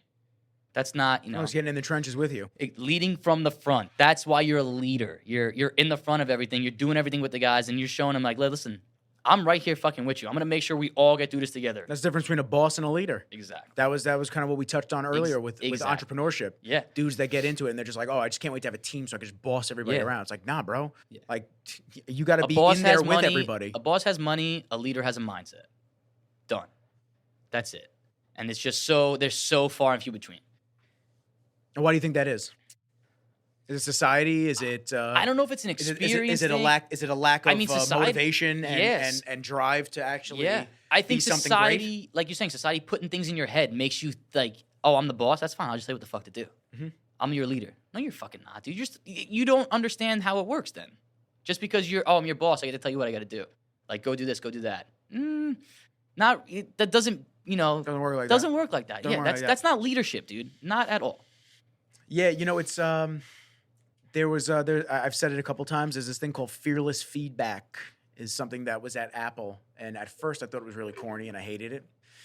Apple's a very drink the Kool-Aid company, so when I worked there, I was just not that. So I was always an outlier. Like I wouldn't sit there and just accept everything that they said to me. I'm like, nah, bro. Like what you're saying is dumb. Like I'm not going to do that. Like, there's a better way to do it, or there's another way to go about things, or you have to take care of your people a different way. Like there's other ways to do it besides just what my store lead, the leader, is telling me. So fearless feedback basically allows you to give feedback to anybody without any issues. You can't fear for your job. There's no worries about you giving feedback to a higher up and then them starting to cut your hours or fire you. They have to be receptive to the feedback. Cool concept. I can get on board with that. Very cool concept. I hated it at first, but then I went to another company afterwards, and there was no accountability at all, anywhere. Everybody would go like this. Everybody would be like this. Nope, not my problem. Nope, that's that department. Nope. All the way. So I had to explain to them, I'm going to give you some feedback. This is fearless feedback, what I learned from Apple. What you're doing sucks. This is why it sucks, because it affects me A, B, and C, and it affects the company B, C, D, like whatever. Yeah. This is how you can fix it, simply by just being responsible for your own shit. And if you fuck up, you say, hey, I fucked up. My bad. Or if you don't know an answer to something, this is a big one. People might not understand this, but if you don't know the answer to something, you can simply say, hey, I don't know. Let's find out together. Pretty easy concept. Yep. Not very hard. Not hard at all. But it seems to be hard because everyone wants to act like a pro nowadays. Oh, wait, so you have to ask for help? Yeah, dude, what's the problem with that? Or like, you can ask for help. Yeah, that's okay. It's nothing, it's okay. Nothing is wrong with that. Yeah, I listen to a lot of different entrepreneurs that creative industries and just everything. And the biggest thing that they say all the time is like, listen, I wear a lot of hats for my company. I am the owner. I am the billing and invoice department. I am the HR department. I am the grip, it's called. Grip set up everything. I'm lighting. I'm drone. I'm the shooter. I'm the editor. I'm the colorist. I'm the fucking podcaster. Yeah. I'm literally everything. So I take all of these roles, but I can't be great at everything. There's just no way. Like I can be really, really good at a couple of things. But at some point, as my company continues to grow, I can't do invoicing anymore. Yeah. I just can't. I don't have time to do the busy work. Let me fill out their name. Let me put a proposal together. Let me do that, and then I'll send it out. I don't have time for that. So like when I start hiring people, that's one of the first things I got to do. I got to get people to do invoicing. The busy work, absolutely. I got to get editors. My clients love the way I edit. I tell stories. I do things much cleaner than a lot of other people. Whatever it might be. I appreciate that people want me to edit and shoot.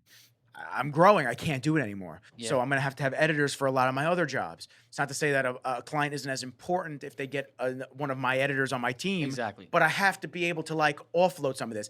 I'm not good. It's not that I'm not good at it. I just don't invest enough time to learn how to do graphics and After Effects. Yeah.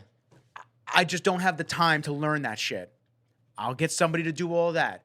You can do all the compositing for me and all the graphic and work. I'll focus on doing all that. And I'll focus on the story. Here's the graphics. Put them in. I'll approve it. We'll send it out. But you see, you recognize that. Yeah. A lot of people can't recognize that. Like, I'm a one-man fucking show. This is it. This is how it's going to be. Yeah. I don't want to be a one-man show. Exactly. Profit-wise and just having to pay people, I don't want to be that guy that underpays. Yeah. I just don't want to be the guy that just cuts corners, and then the people that work underneath me are affected because by then cutting corners, now you're losing quality in your name. Yes, exactly. That goes, where's my standard? And they're like, oh, yo, Nick's only paying me $100 to edit this. This is bullshit. I know he makes X amount of dollars, or I know that he if he was doing this freelance, he would charge X. Like, it bothers me. Like, I want to give everybody what they're worth, but until I can fully get on board with it, once the overhead is met and all my contracts are signed and everything is like, the stars align. Yeah. I know technically they never align. But they will once. They eventually will. So I want to be able to bring people on and do what they specialize in. Yeah. Like I said, if there's somebody that may shoot real estate better than me, done. You're my real estate guy. That's what you're going to do. Go shoot real estate stuff for me. Yeah. That's beautiful.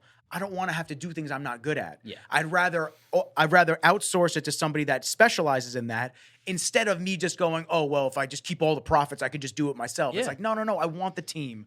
I want everybody to eat. Everybody's got to eat. That's it. And what's crazy is like I tell people this all the time, and it sounds like I'm either bragging or it sounds like I'm trying to like sound important. I get hit up all day. All day.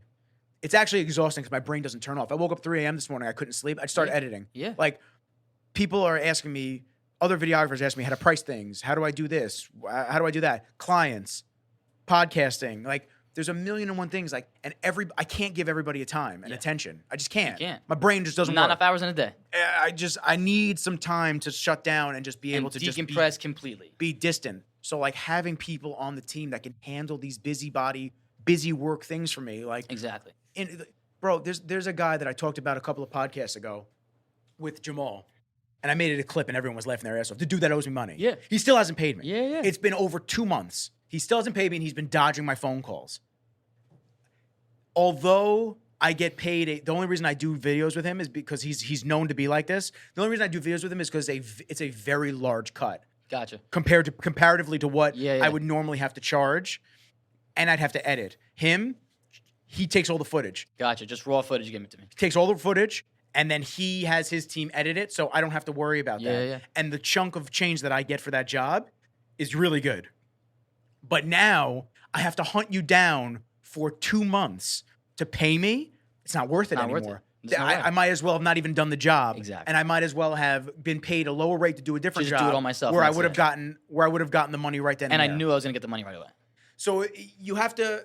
I guess my point that I'm trying to make on this topic is you have to be able to prioritize what you can accomplish in a day. Yeah, absolutely. You have to understand that, okay, this person may pay you a large amount for this, but how much of a hassle is it going to be dealing with that client, trying to get paid by that client? Yeah. And then if you're not good at graphics or you're not good at carpentry, like whatever, you have to be able to assemble the team that is good at that. That's going to get you there. To alleviate the stress from you having to do it. I always say, is the juice worth the squeeze? That's it. Like the cliche saying, but that's what it comes down to. You got to think about all that stuff. Is it worth me doing all this to get that end product?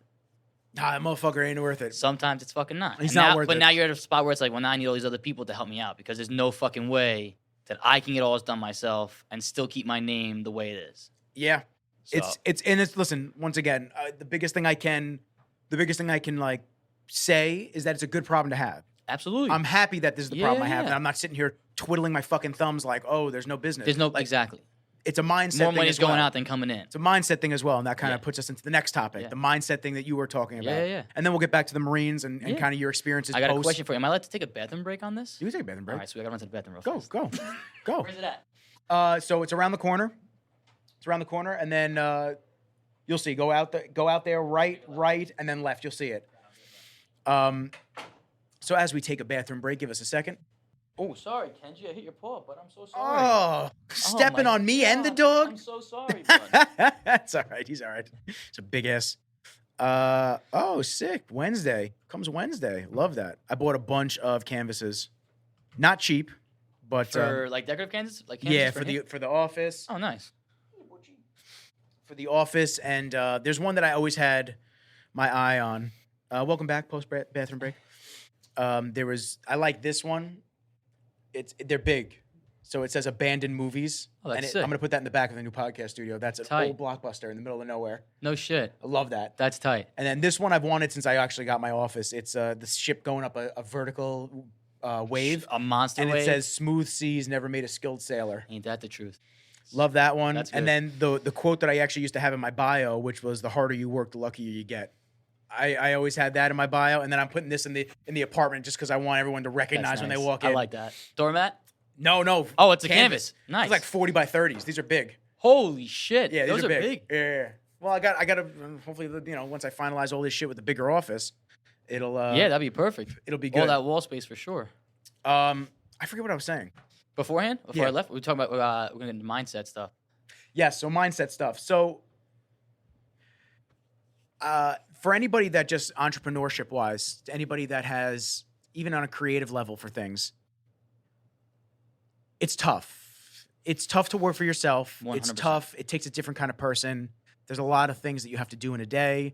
There's a lot of things that, somebody that I'm very close with that I do a lot of work with, he told me one day, nobody knows it. Nobody understands what it's like to be the owner. They just don't get it. Yeah. So, and that couldn't be more true. And I think the biggest thing that I can say that I've gotten over the years is it's so easy to slip into a negative mindset.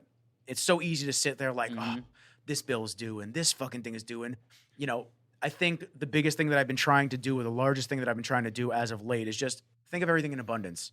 There's tons of money. There's tons of things coming in.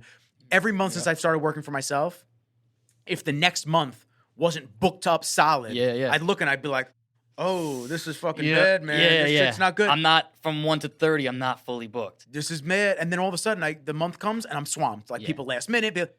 I've never had I've never had that bad. I've had slow times. But I've never had that bad time where I wasn't able to pay for anything. Exactly. So I think in just leading with that, just the mindset of everything's going to be cool. Money's in abundance. You're going to keep getting jobs. You're going to keep progressing.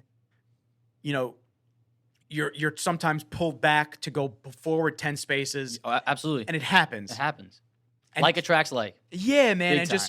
just the law of attraction is real. So I was just gonna ask you, ever read the book The Secret? I haven't, but I know the premise of it. My mom showed it to me actually early 2000s, like when it first came around. Yeah. So I've known about it for a long time. I was talking to Sabrina in my last episode. I was talking to Sabrina about stuff like this. I'm very realistic in my thinking. Yeah. Like I'm like, no, I know that I'll get more jobs, but like there's a chance I don't. Like I know that there's and I have to kind of tone that realistic side down. Like I know I'm gonna have a safe flight, but there's a chance the plane could crash. Like, absolutely. I know that these are real things. That's the human in us saying that. That's and it's hard human to turn off. It's like, oh, well, it could also not go as well as planned, but it's like, no, it's gonna go fucking good. Like it's gonna go good. Yeah, so I've been trying to turn that side of me off for a long time now. I mean, like when Kenji had his little health stint, his little health issue, it was like, I was thinking, oh, what if he has it again? And I said, I'm just like, he's not gonna have it again. We're gonna be good. Exactly. He's been great. Knock on wood. He's been fine. So I'm not saying that that's like what's causing all of this positive stuff, like is causing all of it, but it definitely helps. Definitely to not sink into like your own shit and your own thoughts. 100%. I'm a super big advocate. I mean, I'll first off say I read that book probably in quarantine, I want to say. I think I read that book during quarantine. And that's really when I noticed a change in my life of like understanding those kind of concepts and being like, you know what? I've been living my life this whole way. Let's just fucking switch it up and try something new and try this mindset at it. And like, really does change things. When you look at it through that aspect of like, no, this is what it's going to be. This is what's happening. It's going to fucking happen. Like, in all those different senses, like, so for example, how we were talking before, like, I'm getting ready to sell everything up here and go move down south. For years, I've always wanted to just do that. That's like kind of my thing where it's just like, want to be off, live and let live. I want to do my own fucking thing. Off the grid, do my own thing. Nobody fucking bother me. I'm not going to bother you. I just think everybody should live that way. As long as you're not hurting anybody, do whatever the fuck you want to do. It's that simple. It really is that simple. So then, like, with coming into that, probably like the last year and a half, me and my girlfriend were really looking, like things weren't lining up. Yeah. And then you know what? We were both kind of like, let's just take a fucking chill back, take a step back. When the time is right, it's going to fall right into our lap. And like, took a step back and just literally, you know what? I'm going to just go with the flow. Let's not fight against that energy right now. I'll just kind of go with the flow and see what happens. So, you over time, you still are progressive in what the goal is you're trying to obtain, but you're not like going out of your way to make it work, if that makes sense. You're still taking the steps you need to make it work without going crazy. And then literally felt like the property we found fell into our fucking lap. And it was just like, if that's not enough to convince me of the way things work, then I don't really know what else is. Like, I'm super big into the whole manifestation thing. Like, when you really get into doing it and you see that those results come back from what you were thinking, then like, it's kind of like, I just experienced this. How are you going to tell me that it's wrong? You know? I've said that multiple times. Yeah. It's since I started this, every goal I've hit. So when I first started, I was like, I can't wait till I have big name clients. Yeah. I have big name clients. Then I said, I can't wait until I have my own office. I can't wait till I have a bigger space. I'm about to have a bigger space. Exactly. I can't wait till I have people working for me. You're on that road right now. That's coming up next. Yeah. I think the thing that I have to do though is I have to slow down. I have to enjoy the spots that I'm at, and I have to take more of a be in the moment type thing, which is very hard. Absolutely. Because months go by like this for me, and you too, I'm sure. 100%. Every day, days go by like this. And I feel like when I was younger, it didn't go by like that. Time just ticks tenfold now. Like the older you get too, I feel like it's just going quicker. Like, yeah, dude. It's like, dude, we're already at the end of August. Yeah, it's over. No, summer's over. Exactly, I didn't do shit this summer. Winter's right around the corner. Summer's over. Yeah, it's crazy. But fall's around the corner. That's my favorite fall. season. Love fall. I just got some new flannels. I'm gonna look cute as fuck. So every time you're drinking, man. You're setting me up over here. I am. So, let me put it into perspective for the office. Yeah. I love my space currently. Anybody who's visited this office knows that it's a great space. It really is. Oh, absolutely. Super cool, very chill vibes. Like there's a couple of people up here. Yeah. Very quiet, as you can hear. I'm probably the loudest person here. Downstairs, we got collector cars, shit like that. And then you're right on the water. And dog park's right across the way for Kenji. Yep. I manifested Kenji after my dog died. I wanted to get another pup. I got him. He's a shot breaker. He's a menace. Yeah, but he's my menace. He's your menace. He's my menace. You wouldn't have it any other way. No, I wouldn't have it any other way. Well, I would have it if he pulled a little less, but So, people that come here, they love the vibe. So I was looking for a new space. I don't know if my landlord's here. I was looking for a new space. I was looking for a larger space, something closer to where my new apartment is. Absolutely.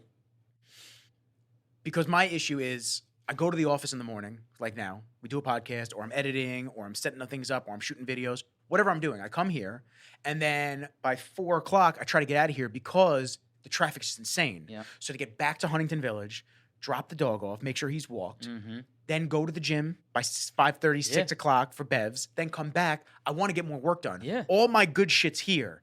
My speakers for grading audio, my coloring panel, my bigger monitor, everything is here. Yeah. But to drive back to Huntington, it's going to sound like an excuse.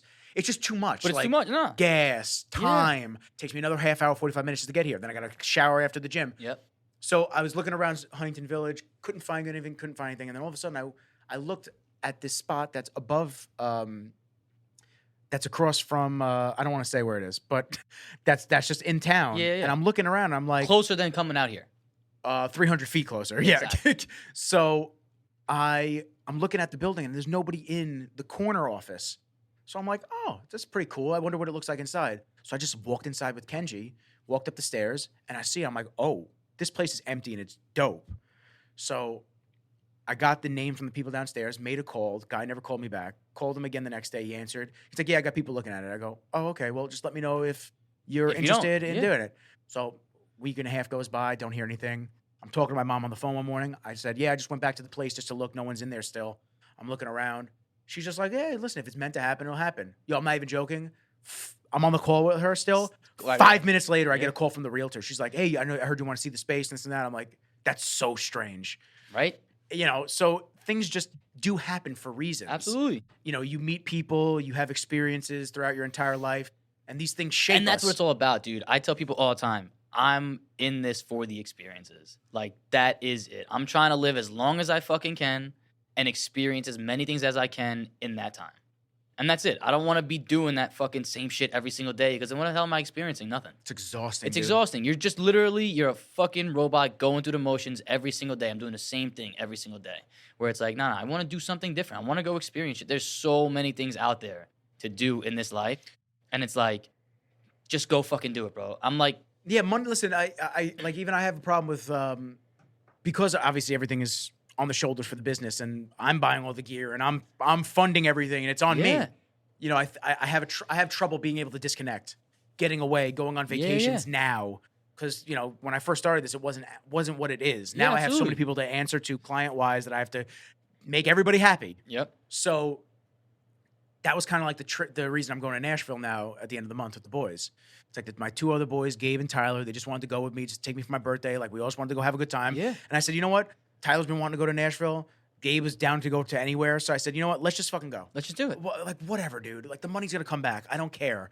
Like, it is what it is. I'm going to spend the money and I'm going to make it back. Exactly. Like, you just got to be able to, we're only going to be 30, 31 once. We're only going to live this life once. You got one shot at doing it. That's it. Just like you taking the trips up to New Hampshire, I'm sure there could have been a million and one things you could have said that, I got to work. And I wasn't going to go. I originally was not, because like considering with movie and everything, I was like, you know what? I don't know if I really want to spend the money and do all this. But then I just literally sat down by myself in the backyard one day and I was like, yo, what are you doing? Just fucking do it. Just go. Who gives a shit? If you're going to be in the negative for a little bit because like you got to spend a little bit extra money to do shit, that's a 7-day experience you get to do with the homies. Like, that's not always going to be around. And it was epic. And it was fucking epic, dude. I had to go on that trip because I'm not even kidding you. When I came back from that trip was when I was like, I got to look at property again because I hadn't looked for months. So it was coming back from that trip. That Monday, I was back on the computer looking and I was like, I found this. I made a phone call and this guy was like, yeah, you don't want this property in North Carolina, but I have 4 properties in South Carolina I haven't even listed yet. If you want to come down one day this week and look at it, you get first shot. So I talked to my girl, shout out to Deb, and I was like, you want to go take a ride to South Carolina? Shout out, wifey. Shout out. You want to take a ride to South Carolina? She's like, yeah, if I can get off, let's do it. So we literally just drove straight down there that night. I left work. Like, I was going to work. I was like, yo, listen, I'm not going to be here. I got to get out of here. I'm driving to South Carolina. Went down that night, showed up to the property, walked on it for maybe 2 minutes, and I told the guy, yeah, I'll take it. You just knew. Just knew. And that was like, I knew that was a thing because that's how I bought my house. I walked into my house did one lap, and I looked at my mother and was like, this is super homey. This is it. I'm feeling it. Like, I'm pulling the trigger. I'm doing it. So past experiences, this happened to me once before. If I'm getting the same feeling in me that happened to me last time I bought something, I know it's right. I know I have to fucking do it. There's nothing that anybody could tell me because I feel it and I know this is the right move to make. Always trust the gut. 100%. Always trust the gut. And like, it takes you so fucking long to learn that. That comes with the experiences. Is like, fuck everybody else and just trust. You're never gonna steer yourself wrong. As stupid as it sounds, you are always gonna look out for you without even intentionally looking out for yourself. I'm just thinking about all the times my gut's been super right, and I was like, yeah, maybe not. No, maybe I'm just over it. No. Maybe I'm overthinking this a little bit, but It's like, why am I being drawn back to this? It's like, because something's fucking right. There's some sort of, the universe is doing something to you to tell you that you're exactly where you're at this exact moment. Yeah. Like, you are exactly where you're supposed to be. So it's cool when those things happen. It gives you like that crazy, it's a different gratification. Oh, yeah. Like, it's just like, oh shit, this is how it works? Yeah. Okay. I get it. It's that abundance mindset. It's that everything's going to work out. Everything's good. There's more than enough. Abundance. I put up stories all the time. Like, it's very easy in my profession and in a lot of other professions, like Mike with the restaurant. It's very easy to get caught up in the, like, everybody's my competition. Like, I look at other videographers, I look at other photographers, like, oh, you're my competition. You're the one that I beat out. as of like the last year, I've shifted away from that, and I have to correct myself sometimes and just remind myself. It's like, nah, man, everyone's different. That's there's more than enough work for everybody. There's 1,000 ways to skin a cat. Just because he got that client doesn't mean you got your clients, and then you'll get more clients. And you don't just because you see somebody working with somebody, there's 500 other clients that are up for grabs. You don't have to worry about what they're doing. That's it. Same thing with the restaurants. There's 1,000,001 restaurants for people to go to. They're always going to be able to just spread focus it out. on your shit. That's just focus on building something amazing, and the crowds will come. If you build it, they will come. Like it's so crazy because there's so many of those bullshit cliche sayings, but it's like they're cliche for a reason because they kind of work. Exactly, it's cliche for a reason because it's like you apply those I don't even know the right word to use. Those like rules of doing these, I guess you'll say, and you'll watch it come towards you. Like you'll see it all come to life, and it's fucking cool. It really is. Shifting back, quick to Marines. Go ahead. I wanted to hear. So you came home from training and you went back. Did you deploy? I did. I did a 9-month deployment with the Navy. What's called a MEU. It's a Marine Expeditionary Unit. I was stationed down in Lejeune with 1-6, 1st Battalion, 6th Marines, Bravo Company. I was a radio operator by trade, so I did comm school out in California. Sent us down to Lejeune afterwards. Got attached to an infantry unit.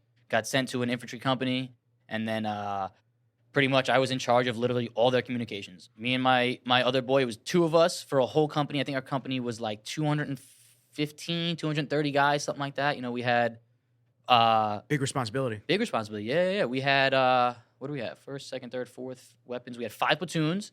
Then we had our headquarters platoon, which can comprise of all your higher ups. So we probably had over $1 million worth of gear, and then some. And you were literally in charge of giving X person X gear every single day. Whatever field ops we were doing, your job was to set up communications and establish that internally between the whole company, even smaller between the squads, and then higher echelon to your chain of command, the higher ups, so you can report back and forth.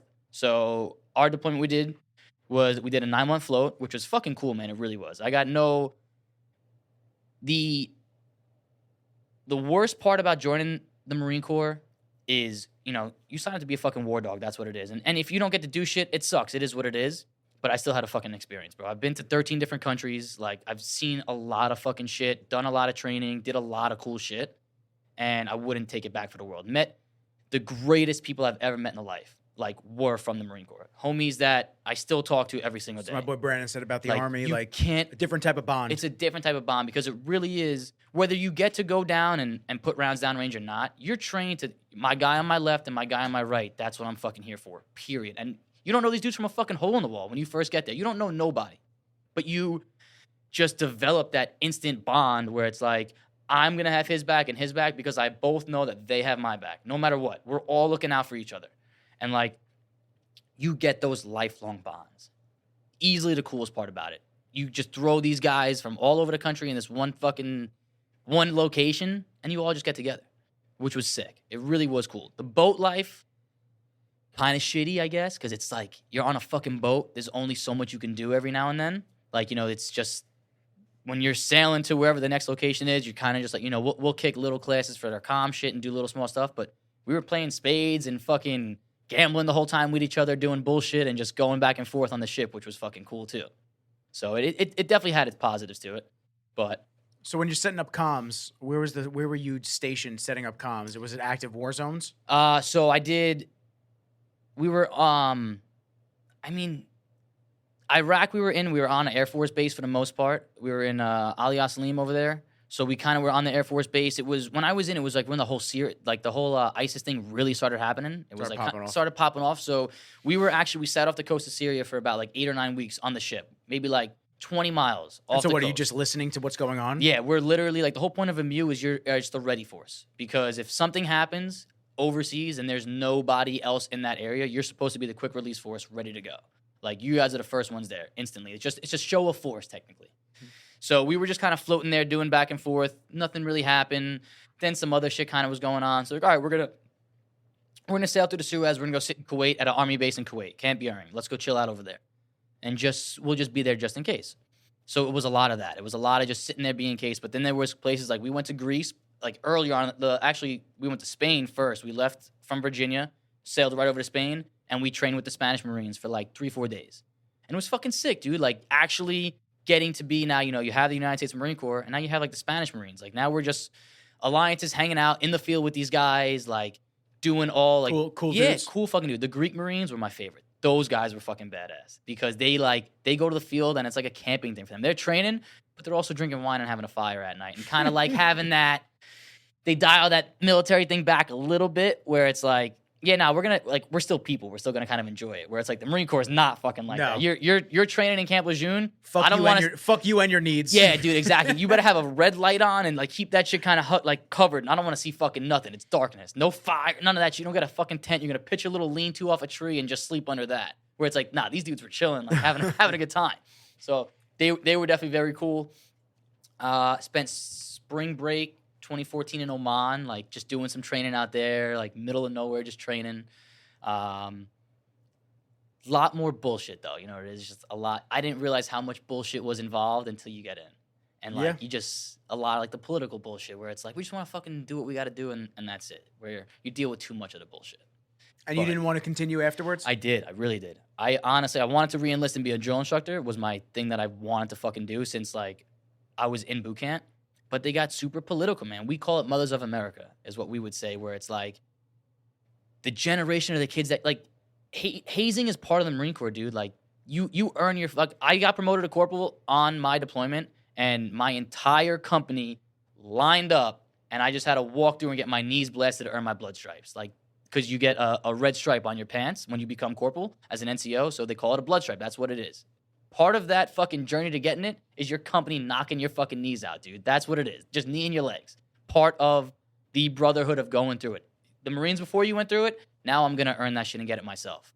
But it's like, they try to crack down on that. And it's like, that's not what it's about, dude. This is like the history of it. This is what it's about. People join for that camaraderie, for that brotherhood. Like, let us do our fucking thing. Not only is that the history of it, but just from an outside perspective it's going to sound fucked up, but I don't agree with bullying. I was bullied in high school. I was bullied in middle school, but it made me who I am. Absolutely. It toughened my fucking skin, and it made me lose all the weight at the time because I was 270. It made me lose all the weight, come back a different person, and I went up to these fucking people. I was like, "Oh, yo, you had a lot of shit to say when I was fat ass, right? Yeah. Now what do you got to say? Now what do you have to say? Exactly. I'll fuck you up now. Yeah. Not saying that anger and that. No, but I get what you're saying. But it has a place in history. Exactly. And when you have a military force that has to go out and fight for a country and for freedoms and for people. That's your sole purpose. Do I want somebody that's been sheltered and be like, oh, no. Don't yell at them. Yeah. Don't yell at them. Go out and fight for us now. No, I want people that are hard motherfuckers that's going to run off there and rip your face off. Exactly. Period. That's it. Yeah, that's the only people that's what the place is there for. It's like you said, you were designed to fight wars and protect countries and fight for freedom. Period. There's no other.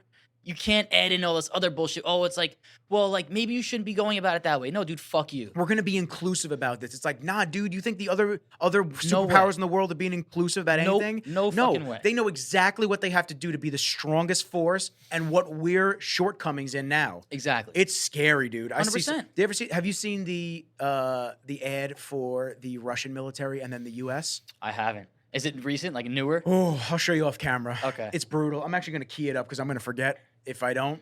I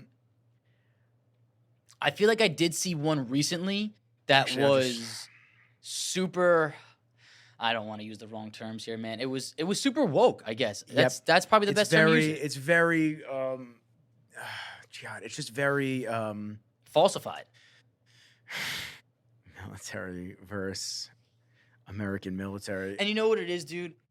Commercial. I don't want to sit here and fucking act like the biggest fucking patriot or, like all this shit, but it's like, I love freedom, dude. Like, I love this country. I really do. It's the ad differences. Yeah, it's, I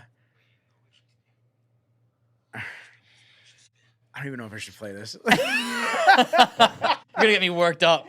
Oh, I don't know what to play. I mean, essentially, it's just like, dude, it's like a Terminator movie, the Russian military ad. Yeah. Just dudes getting their heads shaved, just fucking war paint, popping off rounds. And then you got this U.S. commercial, and it's just this girl, she just goes, it starts in California with a girl with 2 moms and this and that. It's like, I don't like. But what fucking audience are you trying to attract? Like, I don't care. Like, and it's not to sound insensitive. No, absolutely. I think that's amazing that you had 2 mothers. I think that's great. I think there's a time and a place for that. But in a military, when you're trying to scare your fucking enemy, they're laughing. They're going, yo, we are literally showing that we don't care. We'll shoot you point blank in the face. And then our ad is basically like, hey, come join us. We're friendly. It's like, no, dude. We were talking about standards before. We dropped a nuke on Japan. Yeah. Were we friendly? No. Nah, bro. Nah, we dude. saw some shit that we need to step in. Literally, fuck around and find out. Dude. And it's like, now you're saying, where's the standard at now? It's like any swinging dick can just come on in and be like, oh, yeah, I just want to join the military. Like, listen, like I said, I'm not trying to rag. I think everybody should be able to do whatever. Isn't it crazy that we have to say this because otherwise we'll sound like I'll get canceled. We'll sound like we're not, inclusive. Yeah. Like I said, I do whatever the fuck you want to do. No one's telling you that you shouldn't do it. But it's like there's got to be that standard set to be. This is what we're accepting, and we're not accepting anything fucking less. Period. Don't even try to. Oh, can I get around this or this? Where it's like, no, dude. That should be, it's a standard for a fucking reason. Male or female, I don't care what you are. This is the standard across the board. You have to meet that standard. Like when we were in the Marine Corps, we had a male PFT and a female PFT. Like, physical fitness test. That was what you had to set to be in it. But it shouldn't be male, female fucking PFT. There should be one fucking thing across the board. If you can't hang, you can't hang. You can't hang. Biggest thing when I was in, I think it's allowed now, but the biggest thing for me was the whole, like, going into females allowed in the infantry type unit. Type like, conversation. And it was fucking big, dude, because it really is. And I don't want to sound like the guy who says a woman shouldn't be there, but you know what, bro? There's a big difference between a man and a woman, physicality-wise. And science, like, we're designed differently for a reason. If you want to call me out on that, I don't fucking care. We were designed differently. Women are so super, like, empathetic, and they think differently. They think with their hearts and their emotions. Men are not designed that way. Men were in charge to be alphas, period. That's what it was. You were designed to be, listen, I feel a little sympathetic for you, but I still got to go out there and fucking get this. Like, that's it. I got to provide it. It's you or me. Exactly. And I'm coming out on top every fucking time. So when you get rid of that in a fucking military institution, what are you fucking doing? What are you fucking doing? I appreciate the thought behind it. Exactly. Thanks for trying to include everybody. Bad judgment. But that's not how we go about winning wars and keeping the country safe. 100%. You think those dudes in 1775, like, just said, we want to fight against Britain, but I don't know if I really want to do this. No, dude, those motherfuckers, like, we want freedom, period. We're ready to go. That's it. I don't care what I have to do to get it. I'm going to fucking go out and get it, period. And, like, so many people don't fucking get that nowadays. Don't even understand that topic. For some reason, I've dated a lot of girls that want to become cops. I don't know why, but I really don't understand. Like, these are petite little girls that just, when they tell me that they want to be cops, I look at them and I'm just like, okay, are you sure? Why? Yeah. Like, why do you want to become a cop? So, and then I've talked to a lot of my male friends, and every single time I ask them, because I'm trying to get an inside perspective on the police force, I ask them, I go, how do you feel about having a female partner? And they go, listen, no offense to them, we don't like it. Because now, if there's a 300-pound guy that I have to tackle down, I know unless she's physically bigger and built, like, 120-pound girl, 130-pound girl, you're not taking down a 300-pound guy. Nope. You're not going to take down a 190-pound guy. Mm-hmm. Dude, it's so different. Yeah. Physicality-wise, there's so much more brutality behind a male. Dude, a lot of these, you hear a lot on the Fresh and Fit podcast. Those guys are interesting. I don't really align with a lot of things they say. I align with some of the things they say. Yeah. I think there's some truth to it. I think a lot of the stuff that they say is a lot of shock value, putting women down, stuff like that. I try not to do that shit. I try not to align with that mindset. I came from a single mother who did everything in the world for me. She's an amazing woman and an amazing human being. She went out and got after it. Correct. But when you talk about things like that, there's such a difference between men and women physicality. Like, I asked my boy who's a black belt in karate for years, and then he joined the police force. I'm like, I was asking about my ex. This is in 2017. I'm like, I'm nervous. She wants to become a cop. I'm just nervous about her getting hurt. Yeah. And this and that. He goes, bro, when I have to go kick a door into a crack den and I have a female, one of my female partners covering me, I actually asked for the men to come with me because I can't worry about what's going to happen to her. Like the dude grabs her and throws her or something. Now I'm fighting everybody. Now you're fucking yourself up in that situation. It's bad, man. It's and a it's bad not to say that mentality. women are any less, you have to say it just to say it because they think that just because you say this, you're bad. It's not to say that women are any less capable at doing things than men. You were just designed differently. There's differences, though. That's it. You can't do that. No. Women are a little sharper mentally with certain things. We're not as sharp mentally as them. Exactly. We think differently, but we also have testosterone. We also have the ability. And we have fight or flight instantly. Like, it kicks in right away. Dude, instantly. I had a that one of my exes years and years ago, she got into an argument with this girl on the street that she went to high school with, and they were arguing in the street. And I'm trying to keep them apart from each other because I don't want to get involved. I don't want to put my hands on anybody, this and that. Like, not that I would punch this girl or anything like that. But you just don't want to get involved. I don't want to touch her because then, he touched me. Oh, I didn't want to touch her. This is back in like 2012, 2011. So every time they would come like face to face, I'd literally just move them apart. Please. And I kept telling the girl, please go away. Just go away. And she started trying to throw hands over me to my girlfriend at the time. And she caught me with a couple of hits in the face. And I stood there, and then she did it again, and I realized it was intentional, like she was actually trying to hit me. Now she's trying to hit me. So, like, I just pushed her back, and I said, yo, like, I'm just letting you know, if you put your hands on me again, we're going to have a serious fucking problem. Yeah. I go, I can promise you it's just going to take one hit, and you will understand very quickly. Maybe I shouldn't have done that. This shit's not okay. Yeah, absolutely. Don't put your hands on me.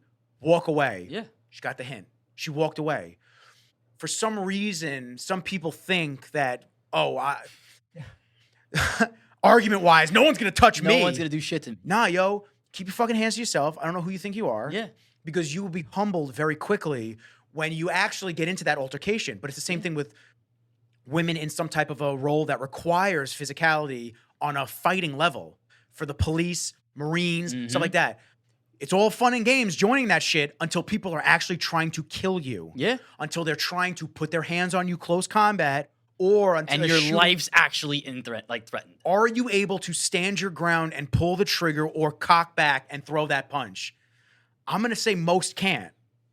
What's that saying? Everybody wants to be a gangster until it's time to do gangster shit. Yeah, everyone wants to be a fighter until you get punched in the mouth. 100%. Then that's gonna humble you real fucking quickly. Dude, I haven't been in a fight in years. I'd probably get my ass kicked, but I at least know that I'll hold my own and I'll be able to stand up to shit. Yeah. But like, I just know that like I go through life diverting fights. Yeah. I don't want to fight. I'm not gonna put my time and energy into that shit. What's one gonna get out of it? That's it. But like, if I know that shit comes to me, it is what it is. It is what it is. Me or you. You're going down. I'm walking away. And if I'm going down, you can get fucked up in the process. 100%. Even if you do kick my ass, bro, I'm going to put up a fucking fight. That's it. I was sitting with Alex LaRusso, man. I showed it.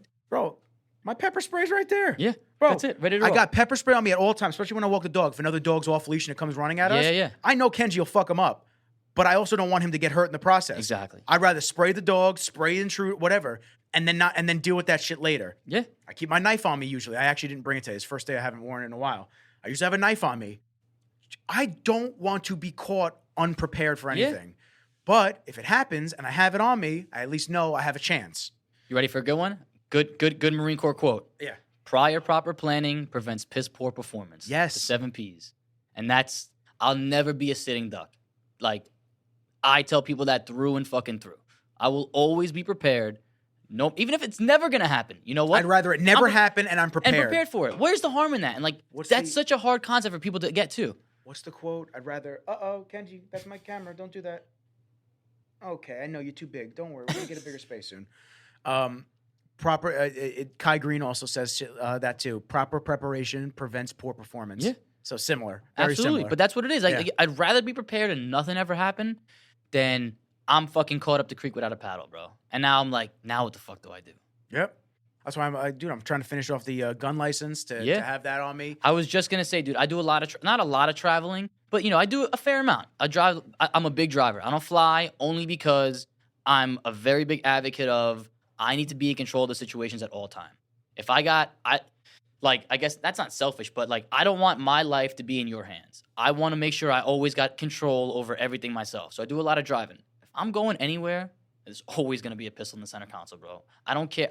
That second fucking amendment is going to protect me over whatever. That's my fucking right. I fought for that right. You're not going to tell me any fucking differently. I'm very pro Second Amendment. I'm very pro gun. I'm not. People hear that and they think, "Oh, you're pro kids getting shot and this and that." No, I'm not. I'm pro self-defense. I'm pro. That's what I'm pro. I'm pro people taking the proper training and precautions to defend themselves. I think a woman that is walking home from the train station by herself at night in bad areas, whatever reason, whatever scenario, I think she is due the right to be able to defend herself from assailants, no matter how large or small. And who the fuck are you to tell her she can't? Correct. You know what I mean? Correct. I think that everything has a reason, has a purpose in life. Yeah. You know, for you to sit there and say that they're not necessary or we should give everything up and this and that, I just don't align with that. Yeah. And you're okay. You're okay in your opinion. Yeah. But also, that opinion would be a too late opinion if we did have something like that. Exactly. And then you realize, oh shit, we fucked up. Or your opinion would change real quick if it happened to you. Because criminals are still getting guns and it doesn't. Dude, I don't know what to tell you, man. Plain and simple, bad people are always going to do bad shit. It's Always. you're never going to fix somebody who has a bad mentality. Yeah. There's nothing you can do about it. And that's a hard pill for people to swallow. Yeah. To like rationalize that idea where it's like, oh no, everybody has a good side. Listen, I get it, yin and yang. I'm totally on board with that.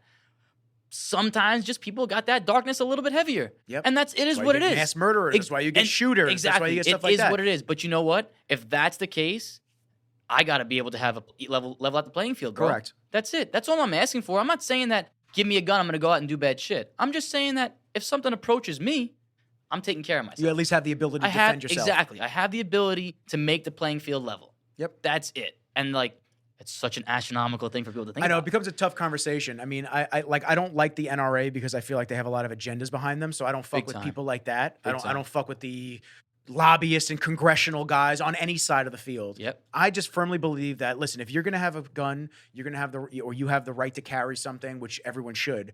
You have the right to carry a gun. You have the right to defend yourself.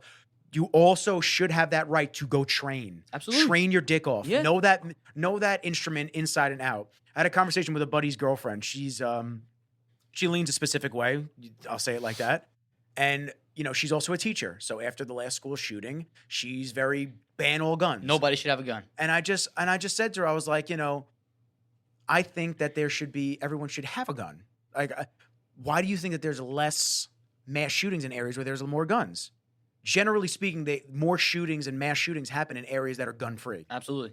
So if everyone has something there, or there's at least security guards in places that are gun-free, and they're the ones that are allowed to carry, I was like, you should know how to operate a gun, even if you don't have one. Let's say that, God forbid, there's a school shooting. Let's say, God forbid, there's a shooter in your area, and people band together and they knock the gun out of his hand, and then it falls in front of you. You now have the opportunity to make sure this person doesn't do any more harm, but you don't know how to use the item. Exactly. So everyone should go through training. Yeah. I want to go up to 6 Hour, and I want to do their training courses. They have the SIG Academy. Oh, yeah? Yeah, if you want to go one day. That's pretty tight. Where's Where's that at? It's up in New Hampshire. Oh, no shit. Yeah. That's They pretty have cool. the 6 Hour. They built this whole beautiful state-of-the-art academy. I went shooting with Jamal and this other, I'm not going to say his name until he comes on the podcast, but he's an ex-Spec Ops guy. Nice. Hell yeah. Yeah, I know him through Bevs. Super awesome guy. Super knowledgeable. We went shooting. Bro, we practiced everything. Good trigger control and keeping your finger off the trigger when you're not. Treating the gun as if it's loaded at every moment, even if it's not. Knowing that there's an extra chamber in the round. These are things that responsible gun owners and people that appreciate the weapon and know it could cause a lot of harm on somebody or something, but you have to respect it. Otherwise, if you don't respect it, you could fuck yourself up. You 100%. could fuck the dude next to you up. If you don't know those 5 weapon laws, you shouldn't even have a fucking gun. Yeah. You know what I mean? If you don't even understand that first, if you don't understand the fact that never point a weapon at anything you not intend to shoot, you shouldn't even own a fucking firearm. Dude. Right then and there. That's your very first weapon safety rule. Dude, we were shooting and the gun was empty. Like I emptied the magazine. I think it was like an 8-rounder or something like that, 7 or 8 rounds. I emptied the magazine, clicks, right? Still, sideways, safety. And even though the safety's on, unloading it and I'm keeping it downrange. Yep. Never moving it around. Never moving it around. You got to take the utmost precaution, but that's the part that you don't hear. Oh yeah. You don't hear about the people that act that way responsibly. You don't hear about the hundreds of thousands of CCW people with zero problems every single day, but you hear about the one person that decided to go off the rails. It's just, once again, news outlets, media covering what they want until the narrative that they want gets done. Yep. Do I think mass shootings... And the masses agree with it. Do I think mass shootings are horrible? 1,000%. Do I think that there's a problem there? 1,000%. I think that there's a more mental health issue in the country than there is a gun issue. Big time. I think people need to like understand that and figure out a way that we can vet these people out a little bit better in that manner. Yes, 100%. And like with that also like, yeah, do I think they're bad and like all this shit? But do I also think like school shootings are preventable? 100%. I do. 100%. Well, the Uvalde school shooting, how much stuff has come out that the cops just dropped the ball on? They didn't. They had. Can we talk about the guy getting hand sanitizer? I didn't see that. But. Oh yeah, there's like a clip of a video. I guess they're standing in one of the hallways. They're releasing all the security. Yeah, footage. I didn't like see the layout of the school or anything, but he looks like he's standing in a hallway, and they're just kind of smoking and joking. And this guy's like, "Let me just grab some hand sanitizer real fast." Yeah, so I didn't see the hand sanitizer, but I saw everyone just kind of chilling, and they all had ballistic gear on. What?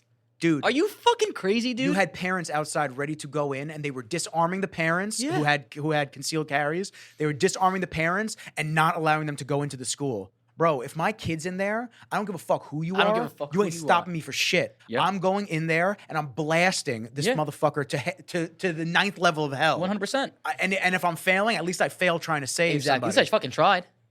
So when you have police officers that are in ballistic gear that aren't doing their jobs, but you want to tell me that I can't carry, but they're the ones that are going to come and protect us. Yeah. And they wait, and children are dying. Yep. Okay. That guy's going to protect me? He's not even doing anything. Yeah. It's it becomes a big problem. I mean, there's a lot of people that haven't seen that security footage still. Oh yeah, they refuse to. They watch the news outlets that they want to watch, that it's not covered, and they don't.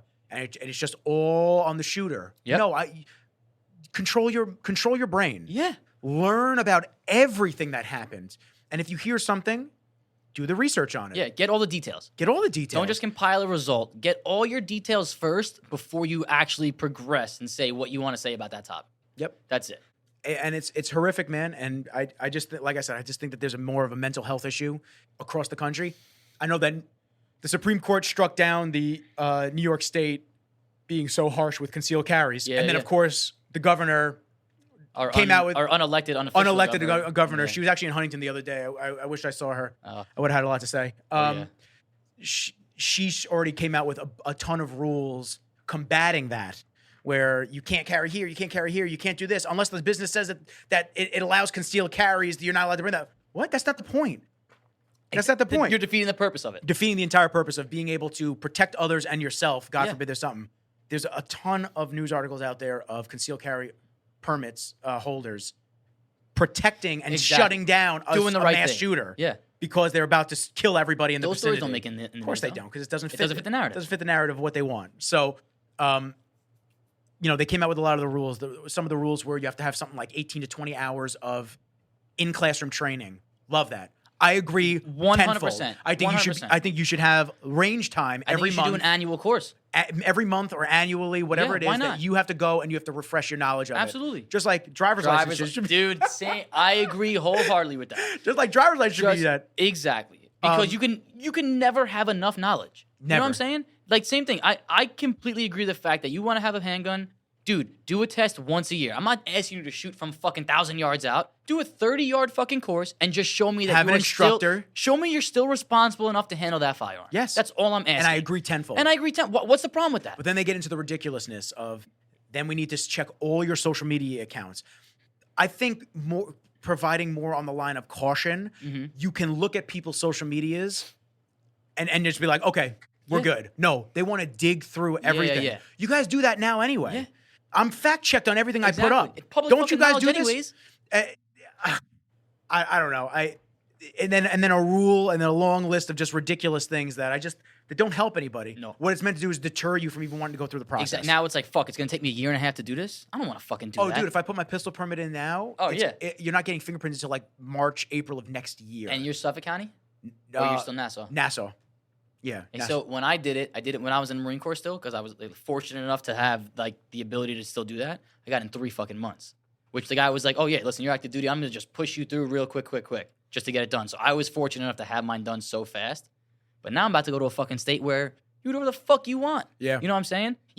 I only need to have I think you just have to have a state license to purchase whatever you want. And then you have to file for a concealed carry. That's it. You'll file for it and you'll get it. Oh, you're a veteran? You know what the fuck. You know how to handle firearms. Yeah, you know how to no handle a problem. firearm. We'll push you right through. So it's like, That's where I get so much beef with federal and state level fucking laws. Well, it's all bullshit. It's the same thing with all like marijuana and the it's legal here, but it's not legal here. But you can get pinched over here and you get jail time here. Just fucking do it across the board, bro. It's like, yo, if you're gonna do it, just fucking do it. Just do it across the board. It's like not that. It's not that serious. You know, you go back like alcohol, widely available, and just as and more destructive in certain areas. Yeah, I'm not pro marijuana, but I'm not against it either. I don't care. Yeah, I don't give a fuck. If people need to use it for relaxation, medical use, therapeutics, what exactly? If it helps you, do your thing. I think you should have access to that. Yeah.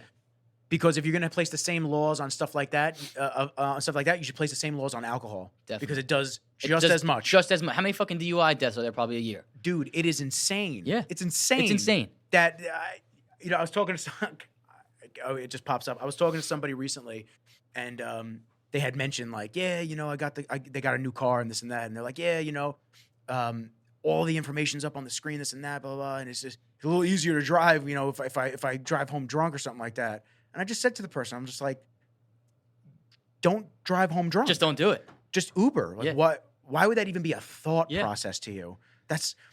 You could ruin your life and someone else's. That's mad selfish for you to do 100%. that. And because chances are you won't die and the person that you hit will die. Like the motorcyclist, whatever it might be. Yeah. And you're going to sit there and just go, oh, well, this is easier for me to drive drunk. It's, nah, man. No, dude, fuck that.